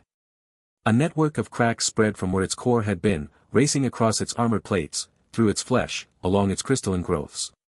Then, with a sound like a mountain sighing, Gorfang shattered. Not into pieces. Into dust. The S-rank monster dissolved into a cloud of violet particles that drifted slowly to the cavern floor, leaving behind only the echo of its final roar and the sudden, deafening silence of its absence. Leo collapsed. His legs gave out, dropping him to his knees. He braced himself with trembling hands, his head hanging low as he fought to draw breath. The world spun around him, the crystals blurring into streaks of color. He could feel blood trickling down his arm from the cut, warm against his cold skin. Leo. Marcus's voice cut through the haze. Footsteps approached, cautious at first, then faster as Marcus realized the monster was truly gone. Leo tried to push himself up, to stand, to present some semblance of strength. But his body refused to obey. All he could do was kneel there, exposed and vulnerable, as Marcus reached him. You killed it, Marcus breathed, his voice filled with awe and something else, something darker. An S-rank. With that unstable skill of yours. Leo managed to lift his head. Marcus stood over him, his expression unreadable. The rival hunter's eyes traveled from Leo's face to his bleeding arm, to the way his whole body trembled with exhaustion. You're hurt, Marcus said, his tone shifting. That cut. He reached out, his hand moving toward Leo's arm. Don't, Leo croaked, the word barely audible. But Marcus didn't stop. His fingers brushed against the cut, coming away stained with blood. Just a touch. Just contact with the wound. But in that moment, something changed in Marcus's eyes. The awe vanished, replaced by dawning comprehension. Leo's blood was normal. Human. But the cut was shallow, barely more than a scratch. And yet Leo trembled as if mortally wounded. He'd collapsed after the battle, not from celebration or relief, but from sheer exhaustion. From pushing himself to the absolute limit to avoid a single touch. Marcus's gaze met Leo's, and in that instant, Leo saw the pieces click together in the hunter's mind. The constant evasion. The refusal to engage in close combat. The way Leo had panicked at the crystal shard graze. The sheer, desperate precision of his attacks, not just to kill, but to maintain distance. Your HP, Marcus whispered, the words barely more than a breath. It's not just low, is it? Leo said nothing. He couldn't. All he could do was watch as Marcus's expression shifted from comprehension to calculation. The rival hunter took a step back, his eyes never leaving Leo's face. In the silence of the cavern, with Gorfang's dust settling around them and the crystals still glowing with fading energy, Leo saw his secret laid bare. Not in words. Not in accusations. But in the understanding that now lived behind Marcus's eyes. The dance was over. The Ravager was dead. But a new, more dangerous game had just begun. The dust from Gorfang's disintegration still hung in the air like a fine gray mist, catching the faint bioluminescent glow of the corrupted crystals embedded in the cavern walls. Leo knelt on the rough stone floor, one hand pressed against the cold ground for balance as the world spun around him. The metallic taste in his mouth had intensified to something coppery and thick, and each breath felt like dragging gravel through his lungs. He could feel Marcus's eyes on him, not the wary, calculating gaze of a rival hunter, but something colder. Sharper. Like a predator who just caught the scent of blood. That was impressive, Marcus said, his voice unnervingly calm. He hadn't moved from his position near the chamber's entrance, where he'd watched the entire battle unfold. An S-rank monster. Dust in seconds. Leo forced himself to stand, his legs trembling with the effort.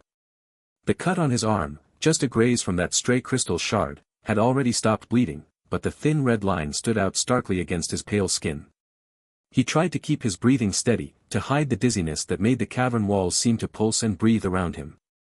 "We should get moving," Leo said, his voice coming out rougher than he intended. "The chamber's unstable after that." He wasn't lying.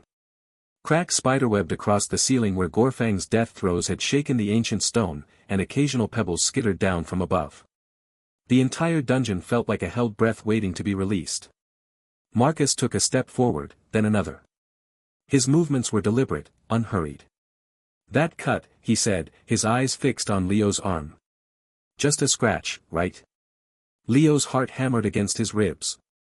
He remembered the moment, the crystal shard flying through the air, his desperate twist to avoid it, the sharp sting as it kissed his skin. He thought Marcus had been too focused on Gorfang to notice. "It's nothing," Leo said, turning toward the exit. "Let's go." "Wait." The single word stopped Leo cold. There was something in Marcus's tone that hadn't been there before, a predatory certainty. "You know," Marcus said, moving to block the chamber's only exit, "I've been watching you." "Really watching?" "That power of yours, it destroys anything it touches. No upper limit. Guildmaster Alara called it a latent skill, but that's not right, is it?" Leo's mind raced. He could feel the exhaustion weighing him down, the mental fatigue from using absolute ruin against Gorfang. Each application had been precise, surgical, targeting joints, weak points, finally the core. But each one had cost him. Now, with his reserves nearly depleted, he wasn't sure he could use it again without collapsing. "What are you getting at, Marcus?" Leo kept his voice level, but his hands had started to shake. He clenched them into fists, hiding the tremor. "The dizziness," Marcus continued, circling slowly now, like a shark. "The fatigue. Every time you use that power, it takes something from you. And that cut." He gestured toward Leo's arm. "You flinched like you'd been stabbed. Not like someone with normal hunter durability." A cold dread settled in Leo's stomach. He'd been so careful. So precise. But Marcus had been watching, putting the pieces together. "You have a theory?" Leo asked, buying time. His eyes scanned the chamber, the cracked walls, the glowing crystals, the narrow ledge that led to the exit. Marcus stood between him and freedom. "Not a theory," Marcus said, his smile sharp and humorless. "A certainty. Your HP is 1, isn't it? 1 hit point. That's why you never let anything touch you. That's why you fight from a distance. That's why a scratch makes you look like you're about to pass out." The words hung in the air between them, undeniable. Leo felt the truth of them settle into his bones. There was no point denying it now, Marcus knew. "So what now?" Leo asked, his voice barely above a whisper. "Now."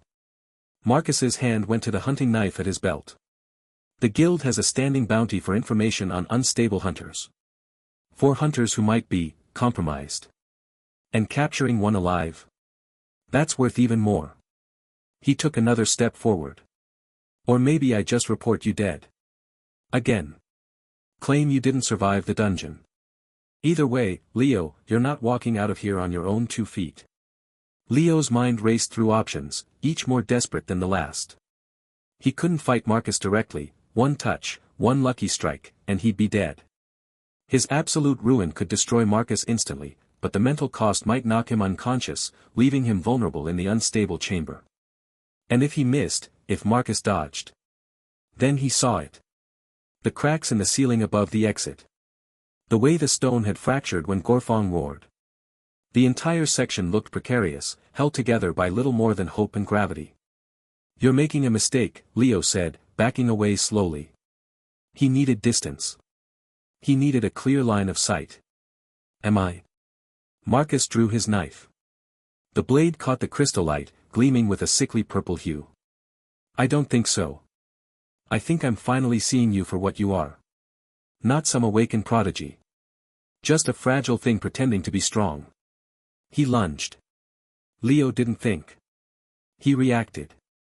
His hand came up, fingers splayed, and he focused on the cracked stone above the exit. Not on Marcus. Not on the knife coming toward him. On the stone. Absolute ruin. The world narrowed to a single point of focus. He felt the power leave him, not as a visible beam or flash of light, but as a conceptual unraveling. The stone didn't shatter. It didn't explode. It simply ceased to be cohesive, the bonds between its molecules dissolving into nothingness. The ceiling above the exit collapsed with a roar that shook the chamber. Tons of stone and crystal crashed down, sealing the exit in an instant. Dust billowed outward in a choking cloud, and Marcus stumbled back, shielding his face with his arm. Leo didn't wait. He turned and ran, his legs protesting with every step. The chamber had other passages, smaller, narrower ones that Gorfong couldn't have fit through. He'd noted them during the fight, filed them away as potential escape routes. He heard Marcus's shout behind him, muffled by the rubble. "You can't run forever, Leo. I'll dig my way out. I'll find you." The words chased him as he plunged into a narrow tunnel, the walls so close they brushed against his shoulders. The bioluminescence faded here, leaving him in near darkness broken only by occasional patches of faintly glowing moss. He ran until his lungs burned, until the dizziness threatened to overwhelm him, until he had to stop and lean against the wall, gasping for air. He'd done it. He'd trapped Marcus. Bought himself time. But the cost? Leo sank to his knees, the world swimming around him. The metallic taste in his mouth was so strong now he could barely breathe through it. His vision blurred at the edges, dark spots dancing in the periphery. Using absolute ruin on the ceiling, on that much mass, had taken everything he had left. He was running on fumes now, on sheer desperation. He had to keep moving. Marcus would find a way out eventually. Or other hunters would come. The guild knew they were here. They'd be expecting a report. Leo pushed himself up, using the wall for support. The tunnel sloped upward, which was good. Up meant toward the surface. Toward escape.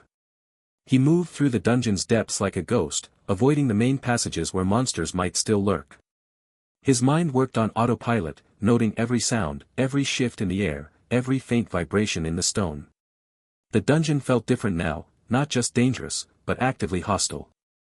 Like it knew he was wounded. Like it was waiting for him to make a mistake.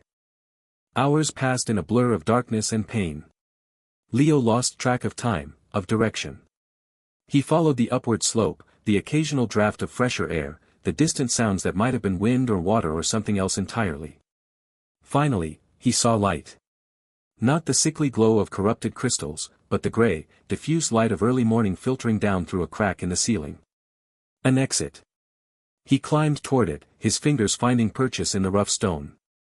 Each movement was agony, each pull upward sent fresh waves of dizziness crashing through him. But he climbed. Because stopping meant death. Because Marcus was behind him. Because the guild was waiting. He emerged into the cold morning air, blinking against the sudden light. The Whispering Cave's entrance lay behind him, a dark maw in the hillside. The forest around it was quiet, mist clinging to the ground between the trees. For a moment, Leo allowed himself to believe he'd made it. He'd survived. Again. Then he saw them. A squad of hunters emerged from the trees, their movements synchronized and precise.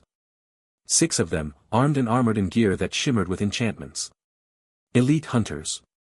Guild enforcers. At their head stood a woman Leo didn't recognize, tall, with silver hair tied back in a severe bun, her face all sharp angles and colder judgment. She wore the guild's insignia on her pauldron, but with additional markings that marked her as something more than a regular hunter. Her eyes found Leo immediately, and a slow, cold smile spread across her face.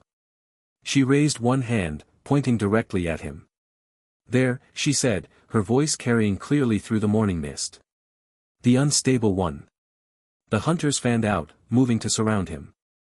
Leo backed away, his mind screaming at him to run, to fight, to do something. But his body had nothing left.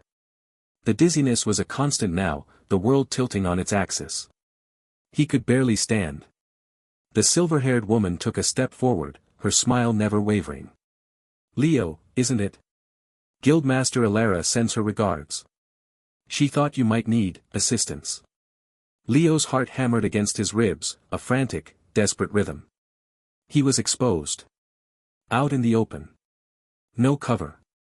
No escape routes. And 6 elite hunters between him and the forest. He'd survived Gorfon. He'd escaped Marcus. He'd navigated the dungeon's depths with 1 hit point and infinite power. And now he stood at the edge of the trees, hunted, with nothing left to give.